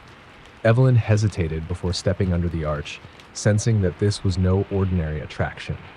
The distant hum of carnival music, a distorted Calliope tune that warbled and fractured in the cold air, grew louder, accompanied by the intermittent laughter of what might have once been merry voices, now lost to time and despair. Inside, the midway was a labyrinth of shadow and light. Stalls lined the path, each decorated with odds and ends too peculiar to recall, where stuffed animals with glassy eyes and deflated balloons lay abandoned on crooked tables. A heavy fog swirled near the ground, obscuring parts of the path and lending the scene an otherworldly ambience. At the very heart of the carnival, an enormous tent beckoned, its entrance draped in moth-eaten velvet that rustled like the wings of a dying insect. Evelyn's footsteps crunched on shattered glass and broken wood as she wandered deeper into the twisted carnival grounds. The air pulsed with the remnants of old laughter and quiet sobs, a cacophony of emotions that seemed to seep from the very soil. Before long, she encountered a figure huddled by an abandoned game booth. His face was gaunt, eyes wide with both terror and inexplicable recognition. The man introduced himself as Liam, a local security guard who'd once worked for the carnival decades ago. His voice trembled as he spoke. "They say this place isn't truly built, but born of anger and sorrow," Liam whispered, his eyes darting nervously to the shadows. "Every time it appears, it feeds on the misery of those who wander here. My father was one of its victims. He vanished without a trace. And now you're here too." Evelyn felt a lump rise in her throat, equal parts fear and determination. "I'm here to find the truth," she replied softly. "The stories, the disappearances, what really happens here?" Liam hesitated, his gaze drifting to a dilapidated booth marked "Fortune Teller." "They call her Madame Celeste," he murmured. "They say she sees the future, but her visions are curses. Be wary if you choose to speak with her." Guided by a mixture of dread and curiosity, Evelyn made her way to the back of the tent where Madame Celeste resided. The small marquee was dimly lit by a single sputtering lantern. Heavy incense filled the confined space, a heady mix of myrrh and decay. Behind a threadbare table sat a woman draped in tattered shawls, her long hair obscuring a face that could barely be discerned in the half-light. "Ah, you've come at last," Madame Celeste croaked, her voice cracking like brittle parchment. She motioned to a pair of worn velvet chairs. "Sit. The carnival knows you, child." Evelyn's skin prickled as she sat, clutching her recorder. "What do you mean?" she asked, trying to steady her racing heart. Celeste's eyes, dark and unnervingly deep, locked onto hers. "You carry an old sorrow with you, a secret unspoken. Your blood calls back to a time when this carnival was born from despair and vendetta. Your brother's absence, your family's pain. All of it fuels the curse that traps us in this relentless cycle." For a fleeting moment, Evelyn's mind flashed back to the final days she'd spent with her brother, a time marred by cryptic phone calls and a final agonizing silence. What curse? She demanded. What happened here? Celeste leaned forward, her frail hands trembling as she traced invisible lines in the air. Long ago, this place was a traveling fair unlike any other, run by a man known only as the Maestro. Behind the smiles and laughter lay secrets of blood and ritual. The Maestro, driven by an insatiable greed for power and revenge against those who wronged him, summoned forces that could not be contained. In one fateful night, he unleashed a curse upon his own carnival, condemning every soul involved to wander, to suffer, and to return as the carnival itself when the world was shrouded in darkness. Her voice dropped to a conspiratorial whisper. They say the curse endures because of unfinished business, a betrayal so deep it stained the carnival's spirit, and you, dear child, are meant to play a role in its reckoning. Evelyn's eyes widened as the reality of Celeste's words sank in. A distant rumble of thunder punctuated the ominous revelations, and outside, the distorted Calliope music swelled into a mournful dirge. I never knew, she breathed, her recorder capturing every word, every syllable laden with grief and malice. Suddenly, the room seemed to tremble, and Madame Celeste's eyes flickered with an urgency that belied her frail appearance. Beware the hourglass of regrets, she intoned. For when it strikes midnight, the carnival awakens its darkest memories, and with them, the souls of the forgotten. With a final shuddering exhale, Celeste's gaze grew distant, as if peering into an abyss only she could see. Outside, Evelyn and Liam regrouped near the carousel, a once joyful ride now standing eerily still, its painted horses frozen in contorted expressions of terror. The carousel's music, warped and off-key, crept slowly into the night as the clock neared midnight. Liam's hands shook as he recounted what he'd witnessed in his younger days. At midnight, the rides begin to move on their own. Shadows slip between the mirrors, and the laughter turns to screams. I've seen men vanish, their eyes wide with horror, as if swallowed by the very darkness. Evelyn's resolve hardened. I have to see it for myself, she declared, though her voice wavered. This curse, it's tied to my family too, my brother. Her whisper faded into the wind as memories of his face blurred with the images of lost souls. Minutes ticked by in agonizing anticipation. The carnival lights, once feeble, flared intermittently as if struggling against the oppressive night. The temperature dropped sharply, and a fine mist began to rise from the ground. Every creak of the old wooden structures, every whisper in the wind, forced Evelyn's eyes open in terror. At the stroke of midnight, the world seemed to shudder violently. The carousel, which had stood silent for years, slowly began to churn. Its gears groaned to life, and with each revolution, distorted reflections danced in the surrounding mirrors, ghostly images of those who had never left. The painted horses' eyes glowed with a cold, unnatural light as they moved with a jerky, unearthly motion. Liam clutched Evelyn's arm. We shouldn't be here, he pleaded, his voice trembling as he watched a phantom rider appear on one of the horses. The rider's form was more shadow than substance, yet its eyes burned with a malevolence that chilled the blood. Evelyn, unable to tear her gaze away, murmured, I need to know. I need to see what happened. Her determination was laced with a desperation that bordered on madness, as if the answers to her grief lay hidden within the carnival's cursed embrace. Suddenly, a cacophony of eerie laughter erupted from the funhouse adjacent to the carousel. The heavy door of the funhouse swung open with a metallic groan, inviting the brave, or the foolhardy, inside. Evelyn and Liam exchanged a hesitant look.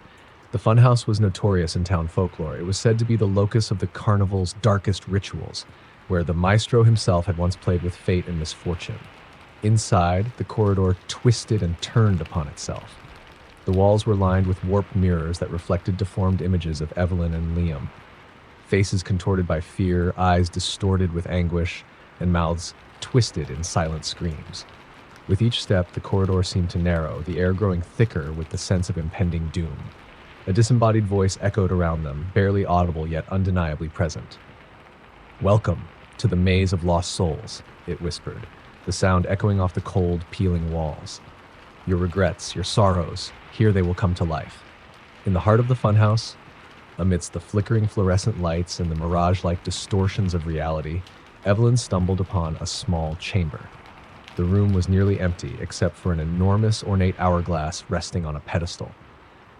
The sands within were not ordinary. They shimmered with a strange, iridescent glow as they tumbled slowly downward.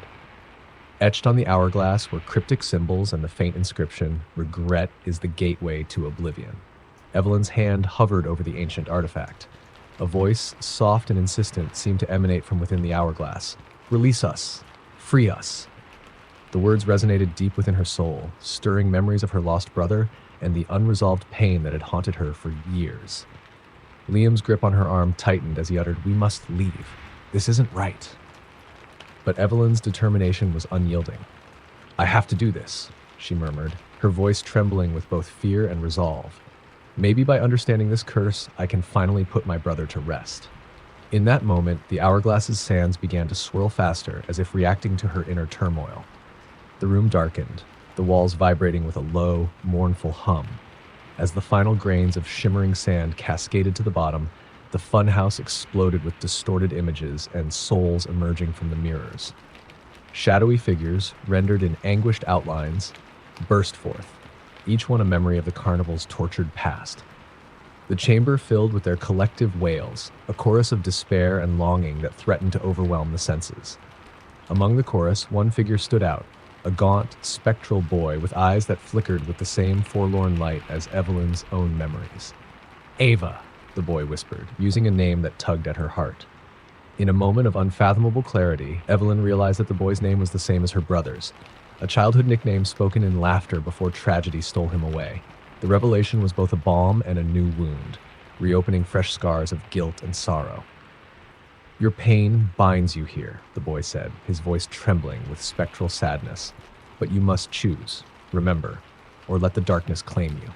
His eyes bore into hers with a plea for liberation from an everlasting torment. Evelyn's mind reeled with the enormity of the choice laid before her. To break the curse, she would have to confront every shattering regret, every unspoken word, every moment of failure that had haunted her since the day she lost him. With trembling hands, she reached for the hourglass, feeling its cold, weighty presence. "I remember," she whispered. "I remember everything."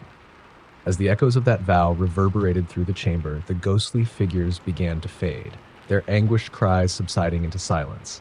In their place, a fragile calm descended upon the funhouse. The distorted mirrors cleared, revealing reflections of both sorrow and the promise of healing. The spectral boy smiled, a sad, bittersweet smile that held a glimmer of hope, and slowly dissolved into the background, as if finally finding the peace he had long been denied. Outside the funhouse, the carnival itself had begun to unravel. The carousel creaked to a stop, and the neon lights flickered one final time before fading into darkness. Liam and Evelyn, shaken but united in their resolve, emerged into the cold night air. The cursed carnival, its malevolent energy dissipating like mist in the dawn, receded into the distance as if it had never truly been a part of this world. For Evelyn, the journey had been one of unimaginable terror and heartache, a passage through the labyrinth of grief and regret. Yet, in confronting the darkness, she had found a way to honor the memory of her brother, to let the burdens of the past transform into a fragile promise for the future. The carnival's curse, once a twisted force of vengeful despair, was now rendered powerless by the strength of remembrance and the courage to forgive. In the quiet that followed the night's ordeal, Evelyn clutched her notebook and recorder close. She knew that the story of the Carnival of the Damned was more than a chilling legend. It was a mirror reflecting the eternal struggle between grief and hope, a reminder that even in the most horrifying darkness, the light of memory and redemption could shine through. As the first pale light of dawn broke over the horizon, Evelyn and Liam parted ways, each forever changed by the experience. The cursed carnival was gone, leaving only traces of its existence in the whispered memories of those who had once dared to step into its realm. For Evelyn, the path ahead was still fraught with sorrow and uncertainty, but the oppressive shadows of the past had finally begun to lift. In that gradual, redemptive light, she found a renewed will to carry on, a resolve that the memories of those lost would serve not as chains, but as stepping stones toward a future unburdened by unrelenting darkness. Story number 6. In the dead of winter, when the night stretched on like a tapestry of endless black, a battered bus rumbled down a desolate, snow-packed road leading to Blackwood Industrial School. a place whispered about with trembling voices in nearby hamlets. The school had been shuttered for nearly half a century after a series of mysterious disappearances, and its reputation for cruelty and malevolent forces had grown into a legend that few dared to recount. Yet, that bitter evening, 4 weary souls found themselves drawn to its icy threshold, each compelled by secrets they could neither shake nor forget.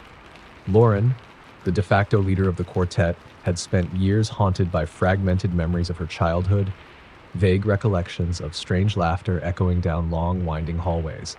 Her closest friend, Darren, whose calm demeanor belied a persistent anxiety over the unexplained phenomena around him, clutched an old camcorder as if it were his only shield against the encroaching dark.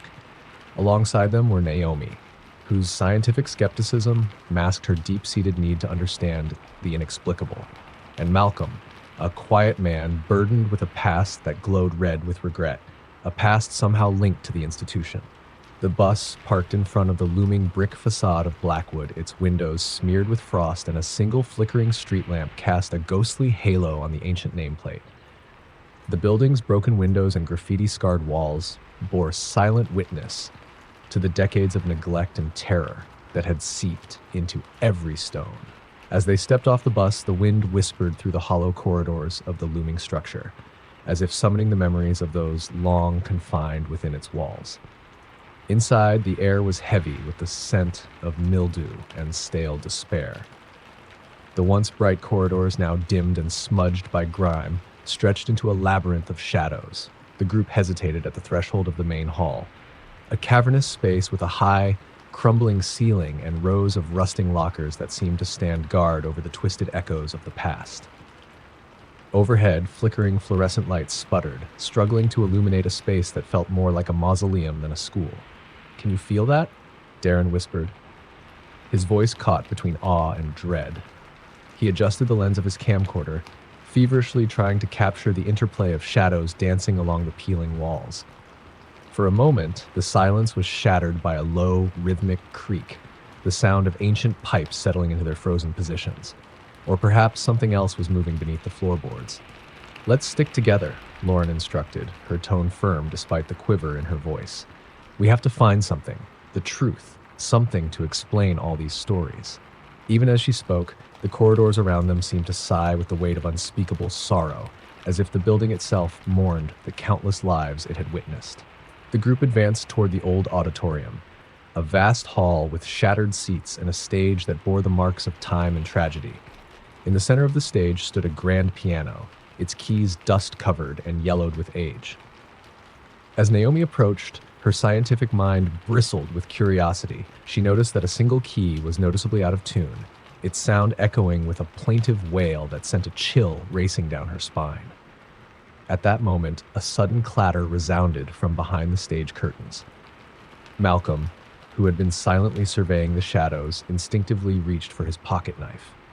The group exchanged anxious glances before slowly advancing toward the source of the sound.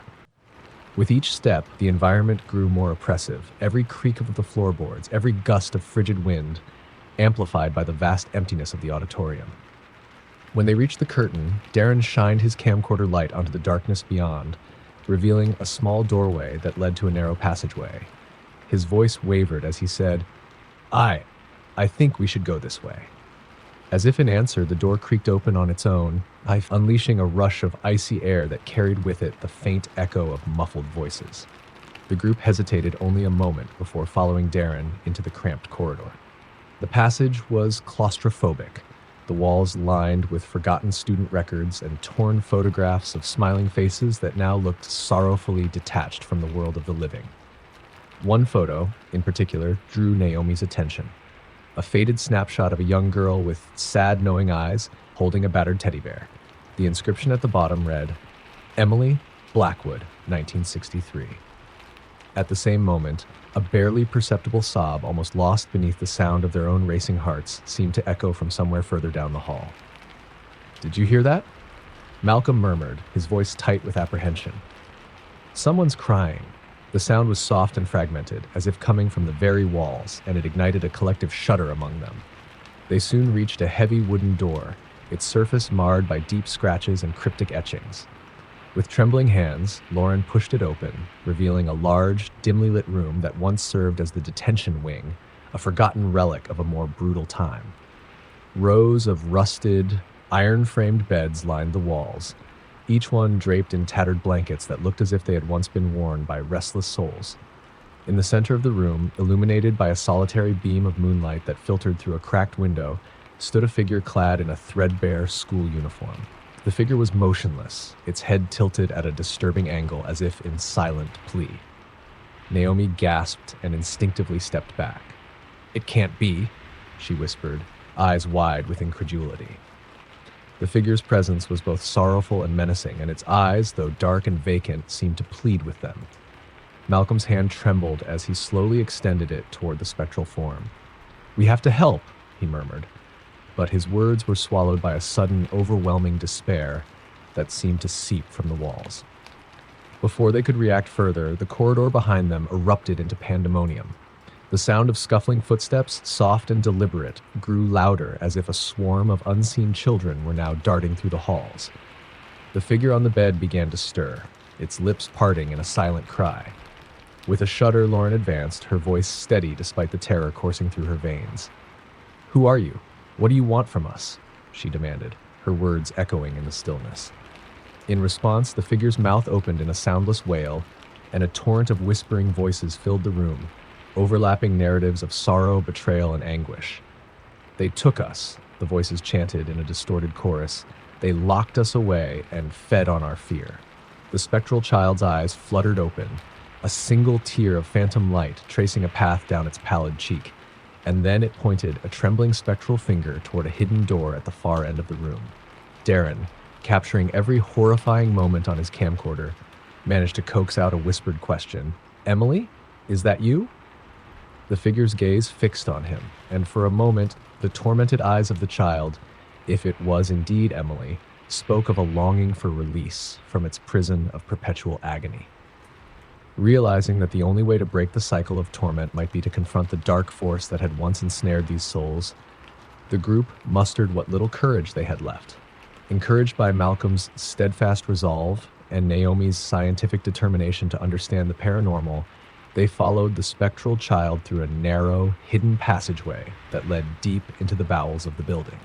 The corridor beyond was lined with remnants of the past, faded motivational posters, shattered chalkboards scrawled with the desperate scribbles of frightened children, and a collection of rusted instruments that once served to discipline rather than educate. The path spiraled downward until they reached a cavernous basement, where the air was thick with the acrid smell of old blood and decay. In the center of this subterranean chamber lay an ornate, antique mirror, its surface cloudy and stained, but unmistakably significant. Etched into its frame were words in a language none of them recognized, a cursed invocation, perhaps, of the horrors that had been witnessed within these walls. As the group gathered around the mirror, a sudden force slammed the door behind them, plunging the room into an oppressive darkness broken only by the erratic flickering of failing overhead lights. The mirror began to tremble, and a cold, otherworldly presence seeped out of it like a poison. The whispering voices crescendoed into anguished screams. In that moment, Lauren realized that the mirror was not merely a relic, but a portal, a gateway binding the past tragedies to the present, feeding on every sliver of despair. "No, we have to end this," she vowed, her voice resolute as she recalled the cryptic notes found in old files that spoke of a ritual to sever the link between the living and the damned. With Darren filming every heartbeat of terror, Naomi scrambling to interpret the ancient inscription, and Malcolm standing guard against the encroaching darkness, they prepared to enact the long-forgotten rite. Using fragments of notes pieced together from torn student records and scribbled instructions in a tattered diary found in a locker, they recited incantations in a trembling chorus. The mirror's surface convulsed, unleashing a torrent of spectral energy that swirled around them with malevolent force. Shadows stretched and curled like living things, clawing at their sanity. The screams of those imprisoned for so long filled the cavern, a dreadful symphony of regret and despair. For what felt like an eternity, the chamber became a battleground between light and darkness. Each word of the incantation was a desperate attempt to shatter the chains binding the tortured souls. Each syllable a plea for forgiveness from both the victims and the misguided warden of this forsaken place. And then, with a final resounding declaration of absolution, the mirror cracked with the sound of splintering glass, sending shards of haunted light scattering across the basement floor. A deafening silence fell. Slowly, the oppressive gloom receded, and the tortured wails diminished to whispers. A soft, sorrowful farewell from those released at last from their eternal purgatory. The hidden door behind which they had come slammed shut, as if sealing away the remnants of the darkness. Lauren, heart-pounding, wiped cold tears from her eyes. Although they emerged from the basement forever marked by the horrors they had witnessed, they also carried with them a fragile hope. A belief that by facing the unspeakable past, the cursed legacy of Blackwood Industrial School might finally be put to rest. In the brittle light of pre-dawn, the group made their way back through the labyrinthine hallways. Each step echoed with the memory of the lost souls, their spectral whispers now tempered by a quiet gratitude. Outside, the first light of dawn broke through the gloom, casting long, forgiving shadows over the decrepit building. And as the winter wind carried away the last echoes of despair, Lauren, Darren, Naomi, and Malcolm knew that while some haunted memories never truly vanished, they had at least for one bitter night offered solace to those who had suffered in silence. Story number 7. A relentless wind battered the high mountain passes as Eliza drove the winding road toward the condemned structure known locally as the Midnight Inn. Perched on a jagged cliff overlooking a valley swathed in perpetual fog, the abandoned hotel had long been the source of whispered lore and hushed terror. Locals in the valley had always warned travelers, don't wander near that place after dark. Its walls remember every sorrow, every sin. Yet now, with a mix of trepidation and relentless determination, Eliza, an investigative journalist with a reputation for diving into the darkest corners of human history, found herself drawn to its crumbling facade. The inn loomed like a forgotten relic of a bygone era, its once grand architecture defaced by time and nature's cruel hand. Windows lay shattered, and ivy crept across uneven stonework. As Eliza stepped out of her car into the choking cold, she could almost hear the mournful echoes of the inn's past, murmuring on the wind. In her hand, she clutched a leather-bound notebook, filled with obscure historical records and personal diaries gleaned from dusty archives, each page hinting at tragedies long buried. Inside, the lobby was a mausoleum of despair. Faded wallpaper peeled from the walls, and a grand chandelier, missing several crystals, hung lopsidedly from a high ceiling. Eliza's footsteps sounded too loudly on the marble floor, each echo a jolt of anxiety that threatened to unravel her composure. She pressed forward, guided by the faint light of her flashlight and the scribbled map in her notebook. "Hello?" she called softly into the oppressive silence. Her voice, though calm in tone, felt small against the vast emptiness of the hall. An answer came not in sound, but in the shifting of shadows. Somewhere behind a decaying reception desk, a figure stirred. From behind a bulky trunk left in a darkened corner emerged Jonas, the inn's sole remaining caretaker. His appearance was as unsettling as it was sorrowful, a gaunt man with piercing eyes and a face that bore the lines of endless regret. His voice, when he finally spoke, was gravelly and heavy. "I knew you'd come sooner or later," he said. "The Midnight Inn always calls to those who seek its secrets." Eliza studied him cautiously. "Who are you?" she asked, forcing steadiness into her tone despite the rapid rhythm of her heart. "My name is Jonas," he replied simply. "I've been its keeper for as long as I've known it. Some say I'm bound to this place, trapped by the memories that haunt every hall, every room." He paused, his eyes darting toward the grand staircase that led to the upper floors. "Come, I'll show you what remains." They climbed the grand staircase with creaks and groans as if protesting each step. The upper corridors were lined with portraits of long-dead guests, their eyes dispassionately following Jonas and Eliza as they passed. The silence was occasionally punctuated by a disembodied, echoing whisper that seemed to drift out of the paintings themselves. In one room, once a lavish suite, furniture lay in disarray. A tattered canopy bed, collapsed as if abandoned in haste, occupied the center of the room. On a battered vanity, a cracked mirror reflected not only the pale faces of its visitors, but also something else, the vague outline of a woman in a pale dress, her expression one of unyielding sorrow. Jonas spoke softly. She was one of our guests, a bride who never left. They say her spirit lingers still, seeking solace or revenge. I'm not sure which. Eliza felt a shiver creep up her spine, but pressed on. What happened here, Jonas? Why is the inn abandoned? She inquired, her voice trembling with equal parts fear and curiosity.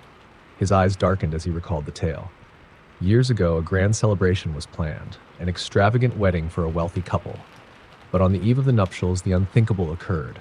A fire broke out in the service areas. Rumor has it that the incident wasn't mere accident. Some say it was a curse laid upon the inn by those wronged by the couple's greed. In the chaos, the bride disappeared.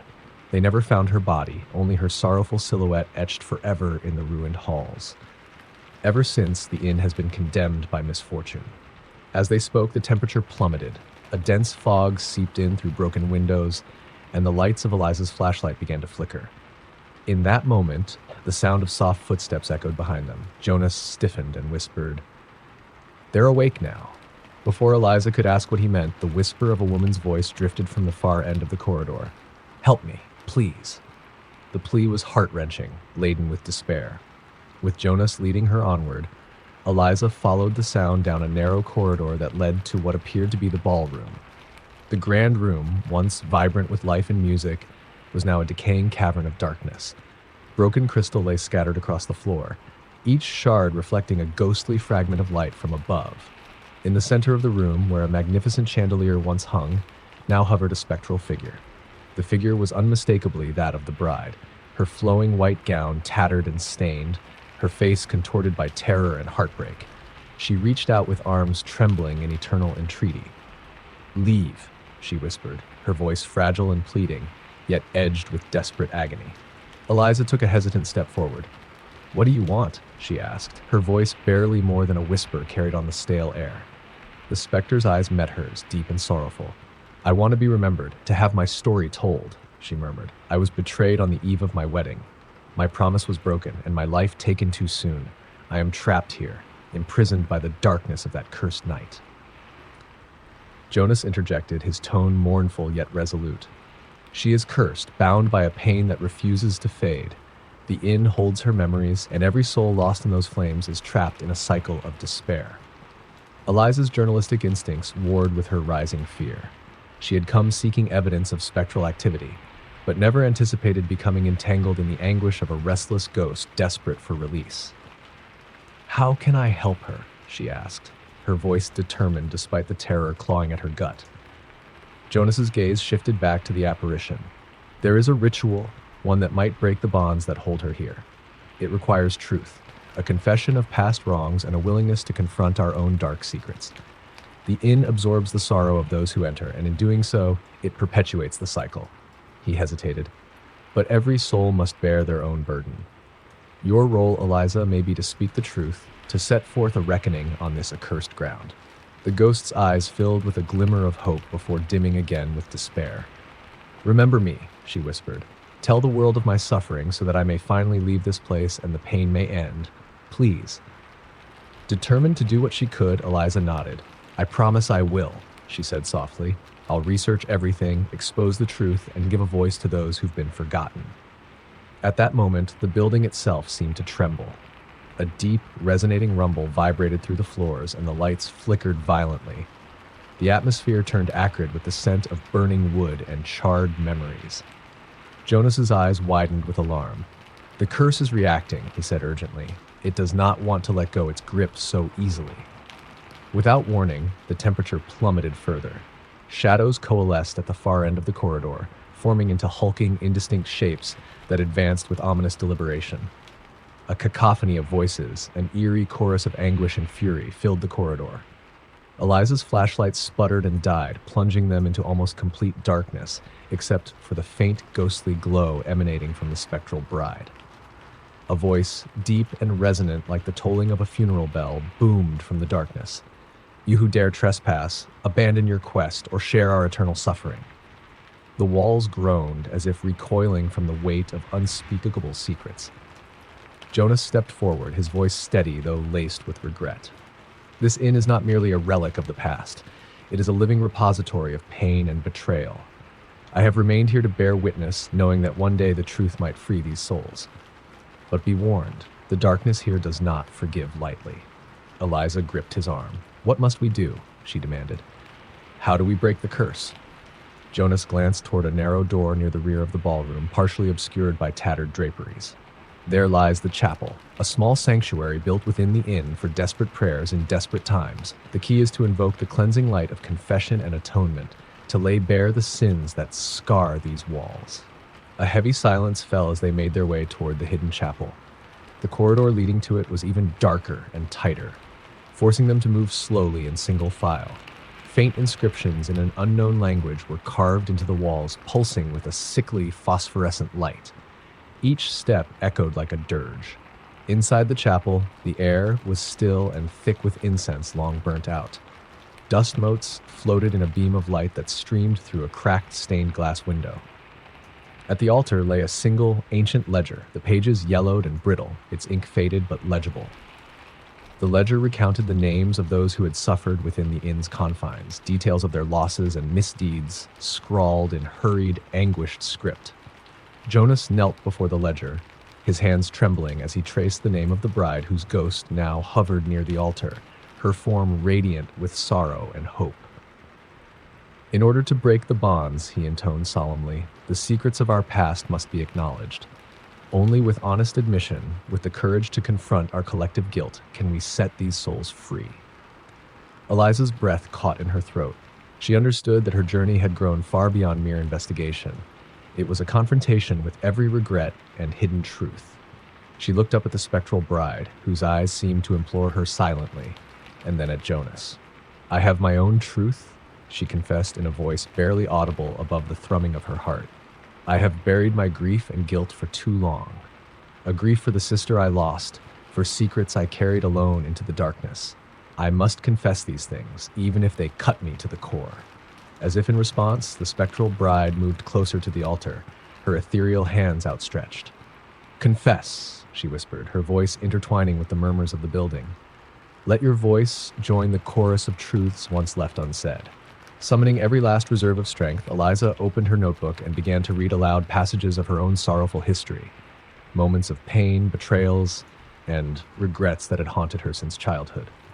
Her voice, at first trembling, grew steadier as she unearthed long-buried memories. The bitter quarrels with her family, the guilt of secrets hidden away in the silent corners of her heart, and the overwhelming grief for her lost sister whose absence had cast a lifelong shadow.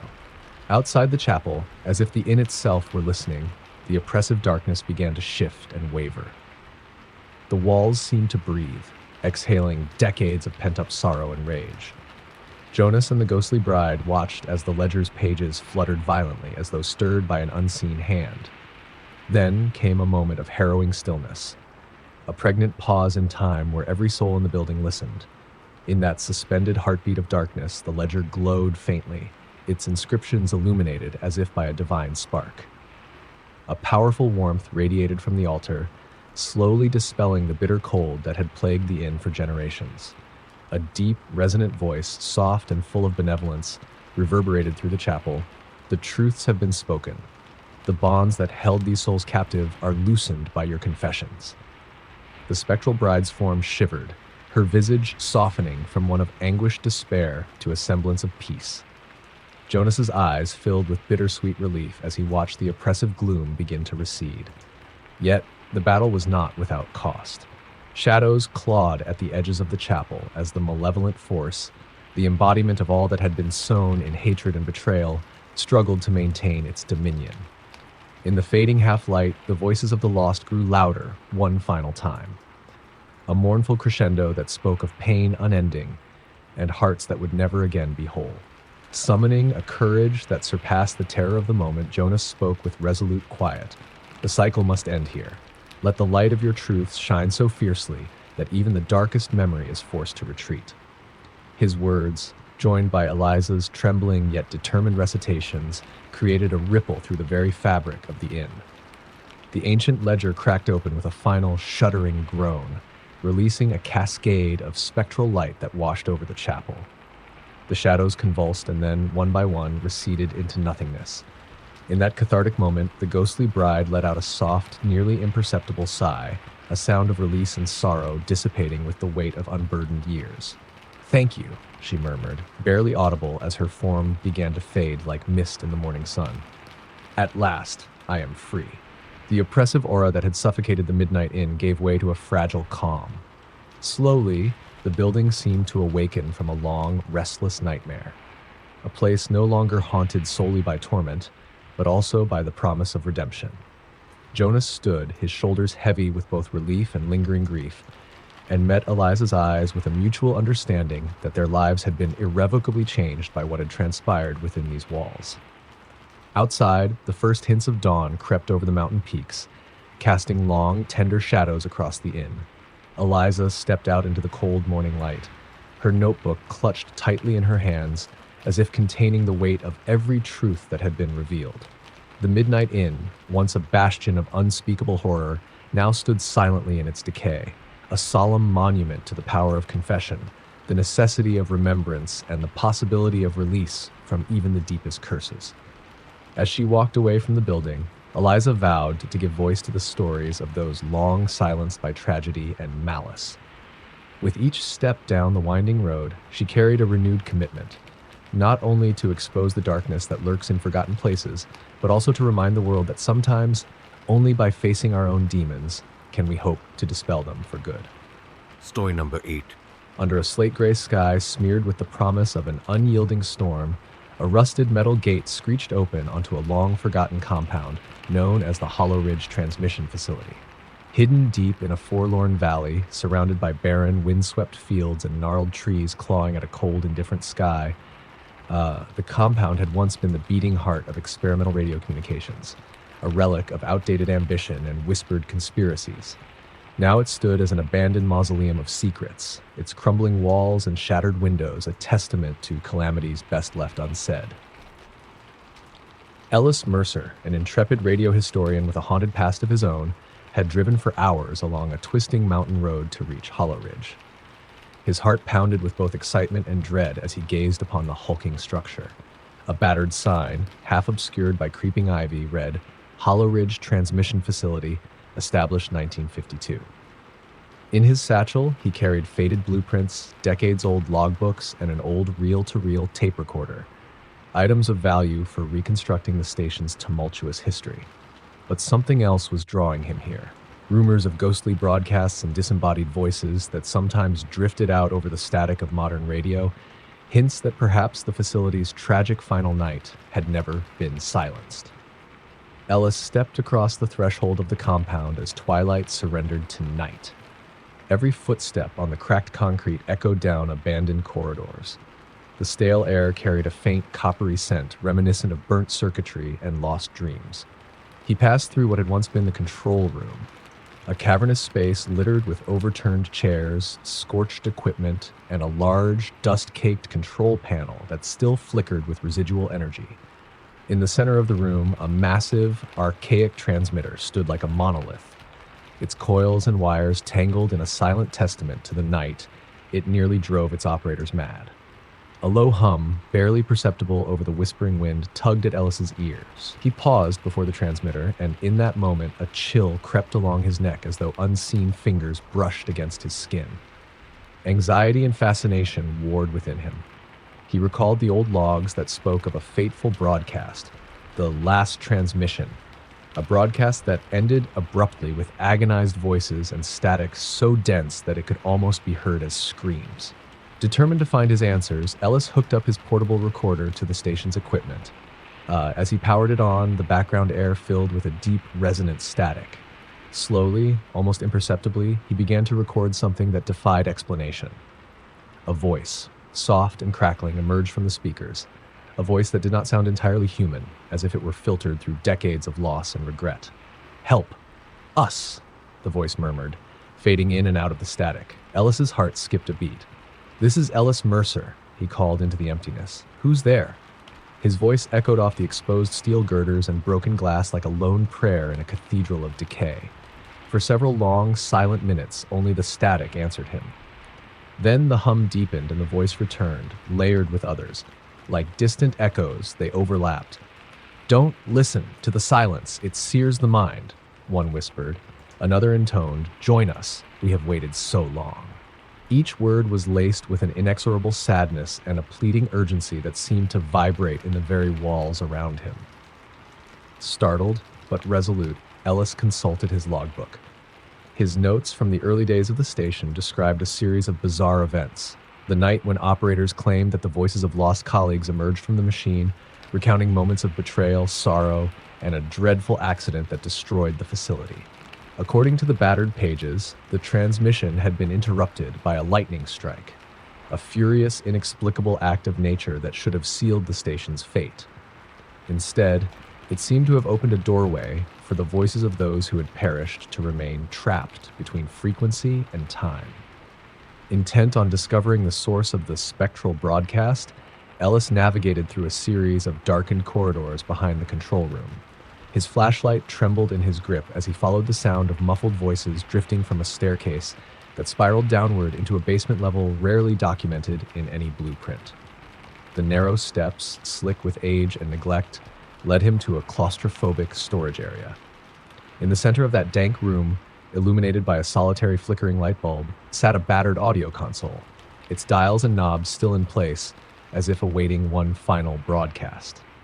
As Ellis approached, the voices solidified. He could make out hushed conversation and overlapping cries. He reached out and brushed the console with a trembling hand.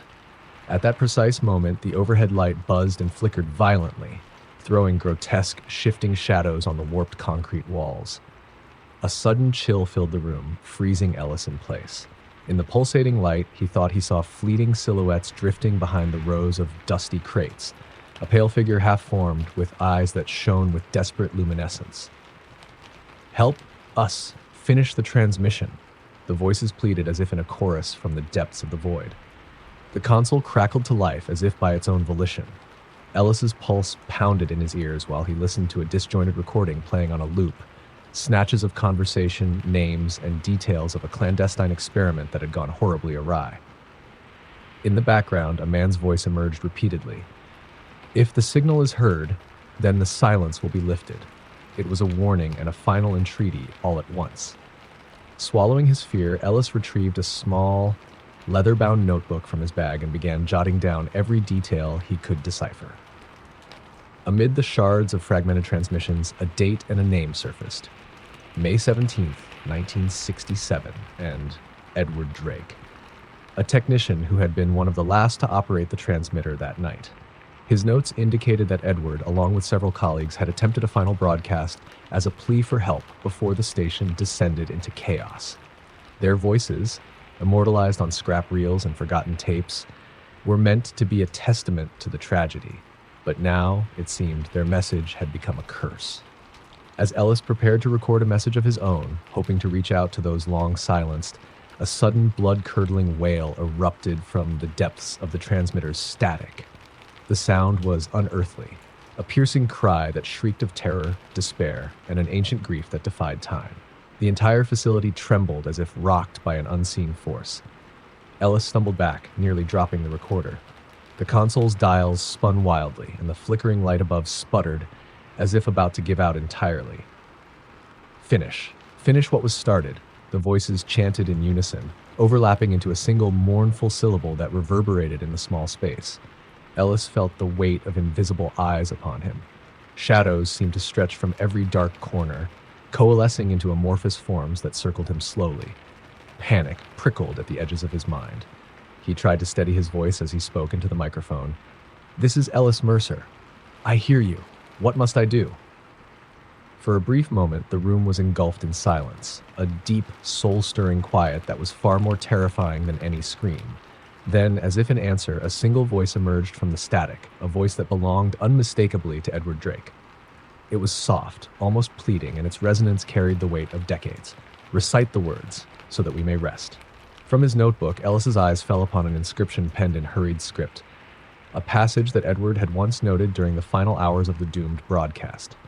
The text was an incantation, a desperate cry for deliverance, meant to sever the tether between the living signal and the restless dead. His fingers trembled as he began to read the words aloud. In the echo of fallen frequencies, We call upon the light of remembrance. Let the voices of the gone be silenced by truth and sealed in finality. By the power of our mortal words, break the chains of endless night. Release the souls imprisoned within the static and let them find eternal rest. Each word felt heavy as lead, reverberating off the cold walls of the basement. The console responded violently. Lights flared, a cascade of sparks danced over its surface, and the static surged into a deafening roar that made Ellis's heart leap into his throat. For one agonizing moment, time stuttered, and the spectral whispers became a cacophony of shattered dreams and desperate farewells. The silhouettes on the far edge of his vision coalesced into a towering presence. A figure draped in tattered remnants of what might once have been a uniform, its eyes glowing faintly with melancholic light. "Your voice has awakened us," the figure intoned slowly, each syllable echoing in a rhythm that was both sorrowful and inevitable. "But if you wish to free us, you must embrace what was hidden, the truth of our final broadcast." With his throat raw and his hands unsteady, Ellis felt compelled to continue. He repeated the incantation, his voice growing stronger even as dread crept into his bones. As he did so, the presence in the darkness spoke again, now with a quiet firmness. "Finish the transmission and let the silence be broken no more." In that moment, a wave of cold energy surged through the room. The control panel's lights flickered one final time before stabilizing, and a serene hum replaced the chaotic static. The shifting shadows receded, and the oppressive presence that had pressed upon Ellis seemed to melt away into the far recesses of the building. A deep silence filled the space, a silence that was not empty, but rather laden with the weight of closure and bittersweet release. Ellis, drenched in sweat and trembling with both exhaustion and relief, listened as the fading voices murmured their final thanks. "At last, rest in the quiet," they sighed, a collective farewell that resonated like the exhale of 1,000 long-held secrets.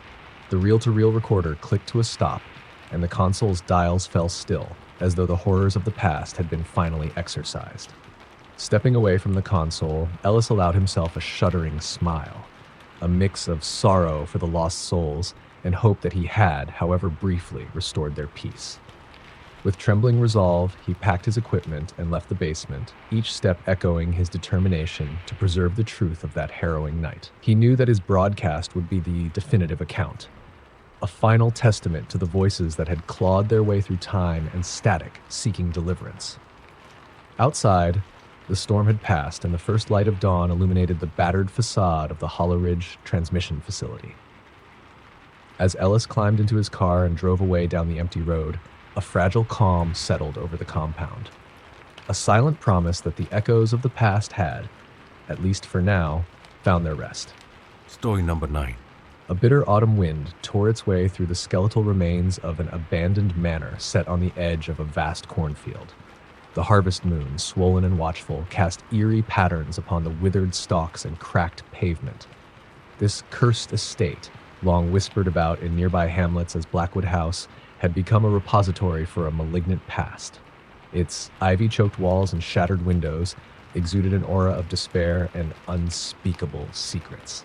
Veronica Cole, a seasoned folklorist with a penchant for the macabre, had come to document Blackwood's dark history. The legends surrounding the mansion were as intoxicating as they were horrific. Locals spoke of a family tormented by grief, of forbidden rituals and promises made under the cloak of night, and of unearthly sounds that sometimes echoed from the ruins long after the last human had left. With her digital recorder, a leather-bound notebook, and an ancient key passed down through generations, Veronica set her determination against the gnawing dread that constricted her throat with every step closer to the mansion. Her boots crunched on brittle leaves and brittle twigs as she crossed the iron gate, its rusted bars swinging in sync with the howl of the wind. The path led her through a tangled overgrowth of brambles and ivy, until the dilapidated outline of Blackwood House loomed before her like a specter from a forgotten nightmare. She paused to catch her breath, feeling as though unseen eyes were fixed upon her. A chill slid down her spine as the wind carried a faint voice that could have been mistaken for a whispered plea. "Remember, me." Inside, the foyer exuded a desolation that sent ripples of terror through Veronica's carefully composed facade. Faded portraits of grim-faced ancestors adorned the walls, their eyes seeming to follow her every hesitant step. The grand staircase, its once stately banisters now slick with age and neglect, led upward into shadowed corridors that whispered with the rustle of memory and regret. Determined to capture every nuance, Veronica set up her recorder in the center of the hall, its dials flickering weakly as though sharing her apprehension. In a voice barely above a murmur, she began recording, "I have come seeking the truth of Blackwood House, a legend of a family destroyed by its own secrets, whose pain has seeped into these walls." Her words mingled with the echo of distant thunder as she ventured deeper into the manor's heart. Exploring room by room, Veronica noted the remnants of a life once lived in grandeur: a shattered vase on an ornate table, a fireplace choked with ash, and dusty letters scattered on a desk. In one study, she discovered a journal bound in cracked leather. Its pages, yellowed by time, chronicled a descent into madness. The entries spoke of a daughter, Isabel, whose grief over the loss of her beloved father had driven her to call upon dark forces in a desperate bid to bring him back. Instead, she unleashed a curse that condemned the entire family to an endless cycle of torment. One passage read, "Tonight, beneath the unyielding light of the harvest moon, I pledge my soul to the darkness. If sorrow be my legacy, let it shackle me for all eternity, so that the void will know the depths of my despair." As Veronica absorbed these words, the temperature in the room plummeted, and the lamp on the desk sputtered before plunging the study into an icy gloom. Shadows seemed to stretch unnaturally along the walls, coalescing into ominous shapes. A soft knock echoed from the far corner of the room. Her heart hammered as she edged toward the sound, the recorder capturing every trembling note of her voice. "Hello? Who's there?" she called into the oppressive silence. For a heartbeat, nothing responded. Then, a frail, almost inaudible whisper emerged. A lament so mournful it carved into her soul. "Save me." Veronica gasped, her hands shaking as she clutched her notebook.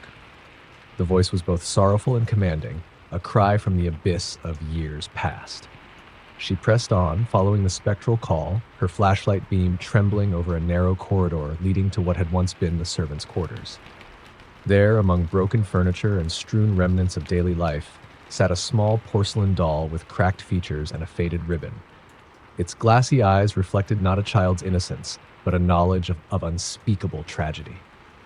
As Veronica knelt to examine it, the doll's head slowly turned toward her, and it uttered in a voice that was both childlike and haunting, "I can't find my sister." The words rattled through the silence and triggered a flurry of fragmented recollections in her mind. Veronica's research had hinted at two siblings in the Blackwood family: a young girl who vanished the night of the terrible curse, and whose disappearance had festered as a wound in the estate's history. The doll, it seemed, was an echo of that lost soul cursed to forever relive her grief. Struck by both terror and an overwhelming need to help these tortured spirits, Veronica continued her exploration. In a narrow corridor lined with peeling wallpaper and deep, accusing cracks, she discovered a heavy, wrought iron door. The door was slightly ajar, and a dim, flickering glow beckoned her inside. With trepidation, she pushed it open to reveal a cramped parlor dominated by a decrepit piano and a dusty mirror draped in cobwebs. It was in this parlor that she first encountered Sebastian, a gaunt, spectral figure clad in an antiquated suit whose eyes burned with a mix of longing and resignation. He hovered in the gloom near the piano, his presence both commanding and sorrowfully vulnerable. "You have returned," he said in a voice that resonated with centuries of forlorn lament. "I have waited in these shadows for one who could bear the truth." Veronica's voice caught in her throat. "Who are you?" "I am Sebastian Blackwood, last scion of a doomed line," he replied with quiet dignity. "Long ago, my family was ensnared by the very curse you now seek to understand. Our torment and our secrets are embedded in this house. Our sins echo in every creak and whisper." His words, laden with unyielding regret, stirred memories of her own past. A silent grief over the secrets she had inherited and the mysteries that had haunted her lineage. The connection felt unbidden and unsettling, as though the boundaries of time had blurred. "How do I free you?" Veronica asked, her voice gathering resolve, even as her heart trembled under the weight of his sorrow. Sebastian's gaze shifted to the ornate mirror at the far end of the parlor. "There is a ritual, a final reckoning, written in the diaries of my ancestors. It demands an act of truth, a confession of guilt, so that the curse may be undone. Only then can the spirits be freed from their eternal prison." Before Veronica could inquire further, a series of discordant knocks erupted from behind a thick tapestry draped across the wall. The fabric parted to reveal a narrow stone staircase spiraling into an abyss of darkness below. Even as a palpable dread mounted in her chest, she sensed that the answers lay below in the forgotten depths of Blackwood House. Clutching her notebook and guided by a flickering candle she had found in a dusty cupboard, Veronica descended the stairs. The air grew thick, heavy with the metallic tang of blood and decay, and the sound of her own footsteps became a dirge echoing against stone walls. At the bottom, a subterranean chamber unfolded, a secret crypt sealed away from the prying eyes of the living. Inside the crypt, an elaborate stone altar dominated the center of the room. Candles, long melted into hardened wax, formed strange patterns upon the cold floor. Surrounding the altar were cryptic inscriptions and faded murals depicting scenes of anguish and spectral figures ascending toward a void. As Veronica stepped closer, the temperature plummeted and her candles sputtered, casting grotesque shadows that danced like demons upon the walls. There, etched deep into the altar's surface, were words in an ancient tongue. Veronica's fingers trembled as she traced each letter, feeling as if they were imbued with the weight of unutterable sorrow. Her journalistic mind raced. This was the very incantation that Sebastian had mentioned. A voice echoed from behind her, soft and pleading. "I was once whole. Can you hear my cry?" It was the voice of the little girl, the sister the doll had invoked. Tears welled in Veronica's eyes as she recognized the agony in the voice, a grief so raw and all-consuming that it transcended time. Determined to do whatever was necessary, Veronica opened her notebook to a page where her great-grandmother had meticulously penned the ritual of absolution. The ritual required a confession, an acknowledgement of sins committed in secret, both personal transgressions and inherited darkness.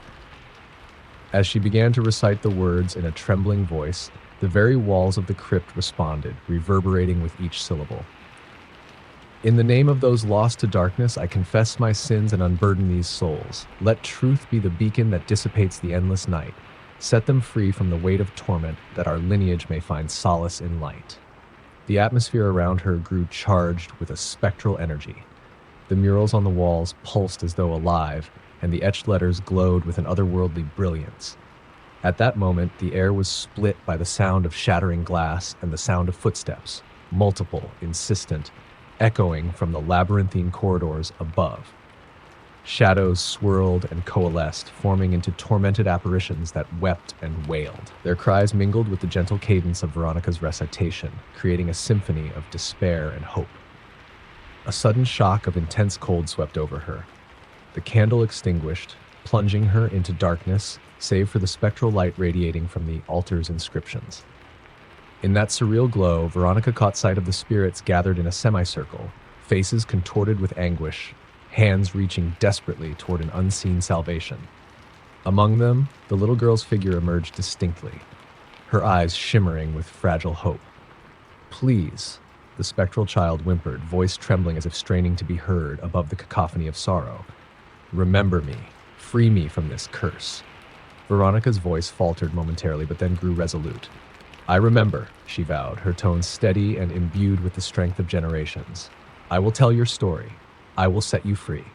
With the final words of the incantation echoing through the vaulted crypt, a sudden burst of searing light erupted from the altar. The spectral forms convulsed in unison, and a chorus of anguished wails turned into soft, fading murmurs. The oppressive energy that had held the crypt in its iron grip slowly dissipated, replaced by a calm that seemed to embrace even the darkest corners of the house. The ancient inscriptions dimmed, and one by one, the spirits melted away into ethereal motes of light, released at last from the shackles of unending torment.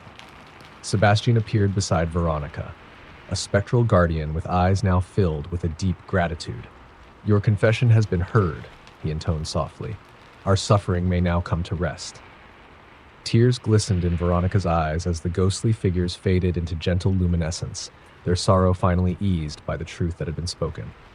The oppressive silence that had haunted Blackwood House lifted, replaced by a fragile sense of peace that pervaded every decaying corner.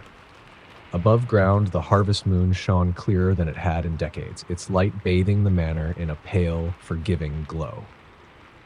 Veronica emerged from Blackwood House as dawn crept reluctantly over the horizon, carrying with her the story of a tormented legacy and a promise to honor those silenced by the curse.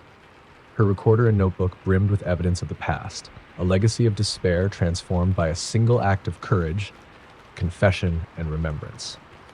She knew that the tale of Blackwood House would reverberate far beyond its crumbling walls, a solemn reminder that sometimes the only way to conquer darkness is to let the truth be heard. With every step away from the manor, Veronica vowed to keep the memory of those lost alive, not as a chain of agony, but as a beacon of hope for those brave enough to confront their own buried secrets. In doing so, she had not only freed the souls of Blackwood House, but also begun to reclaim a piece of herself that had long been lost in the shadows of sorrow. Story number 10. The wind whistled across the craggy rocks as dusk bled into night over the isolated coast, where a solitary lighthouse, known by locals as Raven's Point, stood as a grim sentinel against the pounding surf. Once a beacon for mariners, it had long been abandoned. The crumbling edifice, its white paint peeled and laced with rust, was now shrouded in legends of madness, disappearances, and voices carried on the gales. It was said that if one dared approach the lighthouse after midnight, the souls of lost sailors would beckon, their spectral cries mingling with the howling wind. Nathaniel Price had come to Ravens Point seeking more than a thrill. A former detective with a haunted past, he had spent years chasing whispers of inexplicable events when he received an anonymous letter describing unspeakable horrors at the lighthouse, detailing eyewitness accounts of ghostly figures and frantic, desperate wails coming from its highest room. His investigative instincts overrode his natural caution. Determined to solve one of the coastal town's enduring mysteries, he set out on a fog-laden evening with little more than a worn leather satchel, his aging camera, and a notebook scrawled with clues gathered over years of research. Nathaniel drove the single, rutted road leading to Ravens Point. The coastal hamlet lay muted and silent, its weathered cottages dimly lit by sputtering street lamps that barely penetrated the omnipresent mist. The lighthouse's silhouette emerged through the fog, a stark, angular shape that loomed over the wild, indifferent sea. With a mixture of dread and grim determination, he parked his car near a rocky outcrop and began the trek toward the towering structure. Every step along the narrow, salt-crusted path heightened his senses. The sound of the surf crashing against rocks merged with an occasional creak of the old wooden gate that guarded the lighthouse's courtyard. An inexplicable chill permeated the air even in the waning heat of autumn evening, as though the night itself conspired with unseen forces to warn him away. Yet the promise of truth, of finally unlocking the mystery that had haunted both his career and his dreams, propelled him forward. At the base of the lighthouse, he paused before an ancient iron door, rusted shut but held slightly ajar as if inviting trespassers. The door moaned in protest as he pushed it open, revealing a narrow, spiral staircase wrapped around the interior walls. The air inside reeked of brine and disuse, layered with the faint odor of something long dead and forgotten. Shadows danced in the flickering beam of his flashlight as he ascended, each step echoing like a heartbeat in the cavernous silence. Halfway up the staircase, Nathaniel's light caught a series of small, old photographs pinned haphazardly to the wall. They were sepia-toned images of sailors in uniform, grim-faced and solemn, and a few of them showed half-smiles that never reached their eyes. One photograph in particular depicted a young woman standing beside the lighthouse with an expression of desperate longing. On the back of the photo, in shaky cursive, was a date from decades past and a single word, Margaret.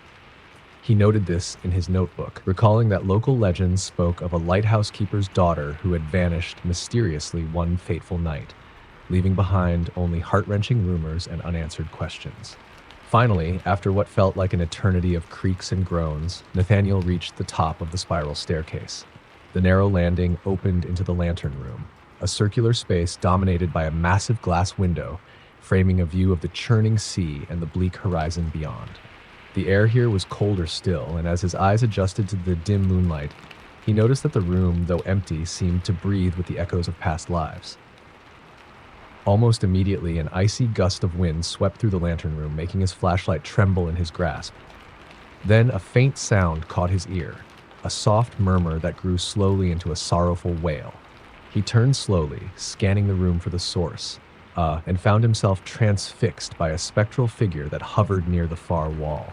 A woman in a faded dress, her eyes glistening with unshed tears and an expression of unending loss. "Who are you?"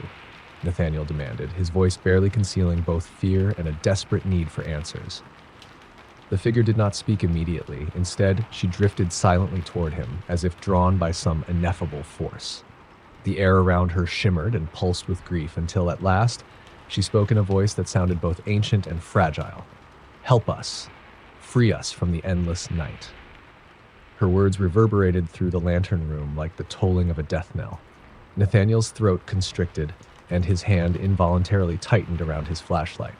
"Free? Free us? Who are you?" he asked, his pulse thundering in his ears. The ghostly woman paused, her translucent figure wavering in the cold light. "I am Margaret," she whispered, and his notebook recorded her name as if it were etched into the very air.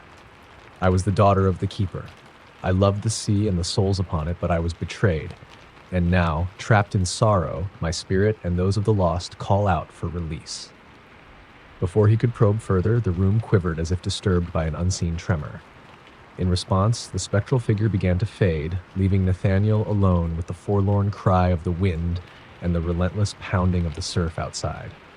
But even as she vanished, a series of words scrawled themselves in the condensation on the glass window before him, shifting letters that spelled out, "Truth lies in the depths." Chilled to his core, Nathaniel realized that his investigation had just taken a sinister turn. He descended from the lantern room with a newfound urgency and a heavy heart, his mind racing with the implications of what he had seen and heard. Back in the courtyard, the wind howled like a chorus of lost souls, and the sea roared its eternal lament. He resolved to re-examine the clues. Margaret's photo, the mysterious inscription, and the pervasive sense of betrayal that seemed to saturate the lighthouse's very walls. Later that night, as a relentless storm descended over Ravens Point, Nathaniel set up his temporary camp in a small, abandoned outbuilding nearby. The tempest lashed at the structure, and every gust of wind carried with it muffled whispers and the distant, anguished cries that haunted his every dream. Wrapped in a threadbare jacket, he pored over his notes and the photographs he had recovered.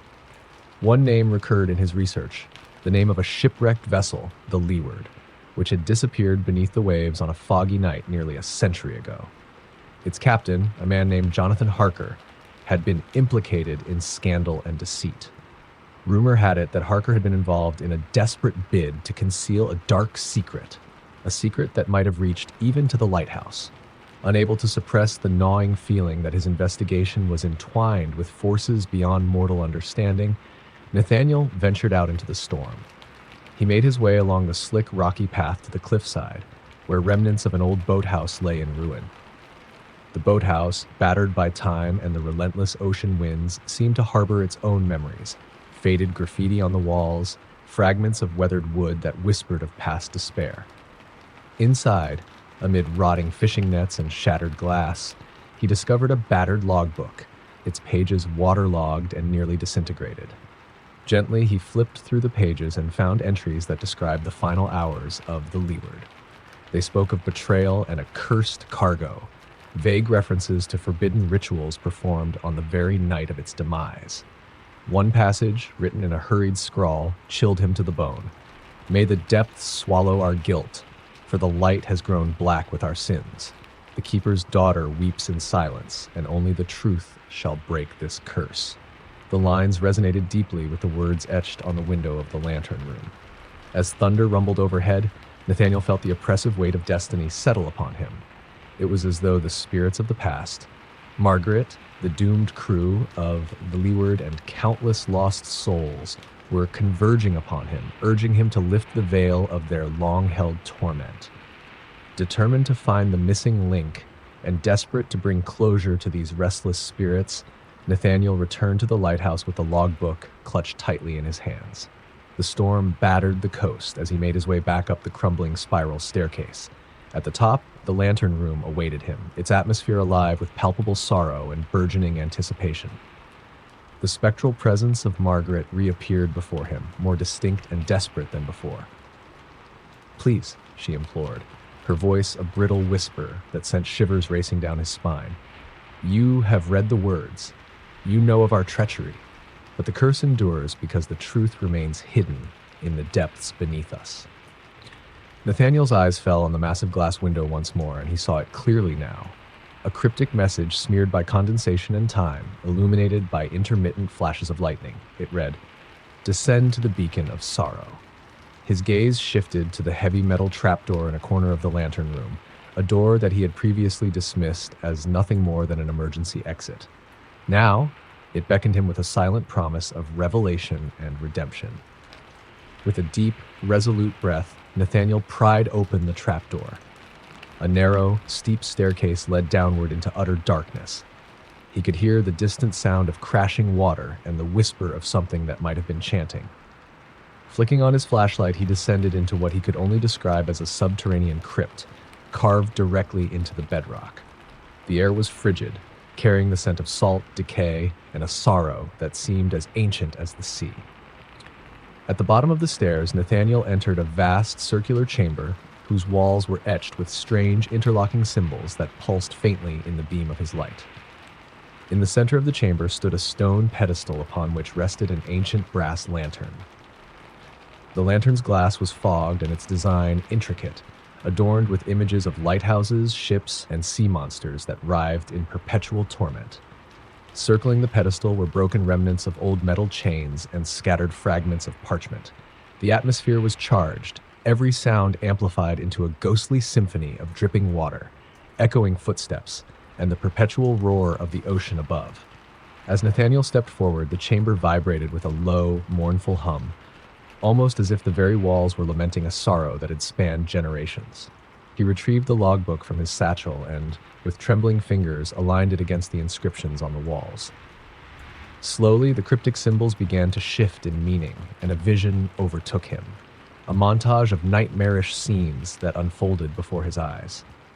He saw the gleam of the leeward cutting through the foggy sea. He saw Jonathan Harker, eyes wild with guilt, consorting with figures cloaked in shadows. And he saw Margaret, alone on the cliffside, her sobs swallowed by the raging sea. All the while, a deep, resonant voice recited the final lines of a long-forgotten incantation. The vision was so vivid that Nathaniel felt as though he were reliving the tragic history firsthand, each revelation a fresh wound, each whispered word a reminder of the sins that had been committed beneath the unforgiving gaze of the harvest moon.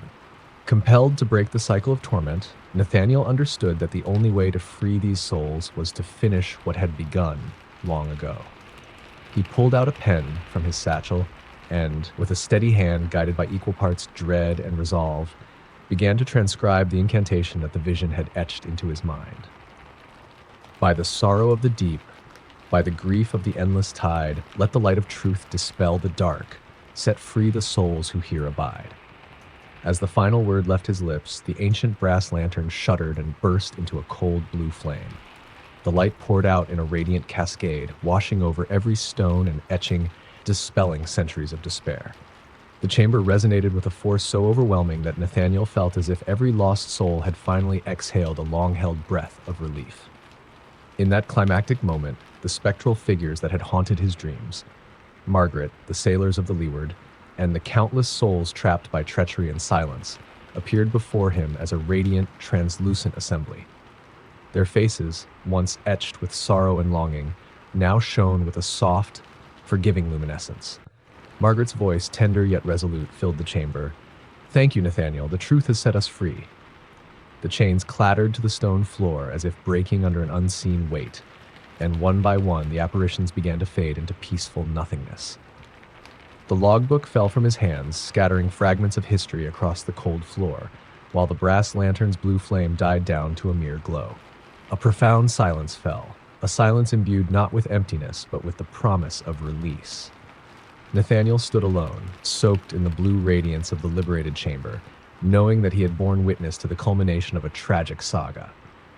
The curse that had bound Raven's Point and its haunted past was, at least for this fleeting moment, broken by the power of truth and remembrance. In that final fragile silence, he could almost hear the echo of gentle whispers promising eternal rest.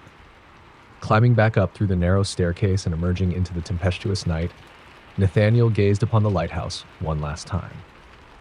Under the pale light of a reluctant dawn, Raven's Point stood transformed, a relic of pain and mystery now resigned to peaceful decay. Though the memories of the lost would never vanish entirely, they had been given a final chance at release through the act of unburdened truth. As he set off toward the horizon, Nathaniel vowed to share the story of Raven's Point with the world, not as a mere tale of horror, but as a testament to the enduring power of memory, confession, and the hope that even in our darkest moments, the light of truth can guide us home.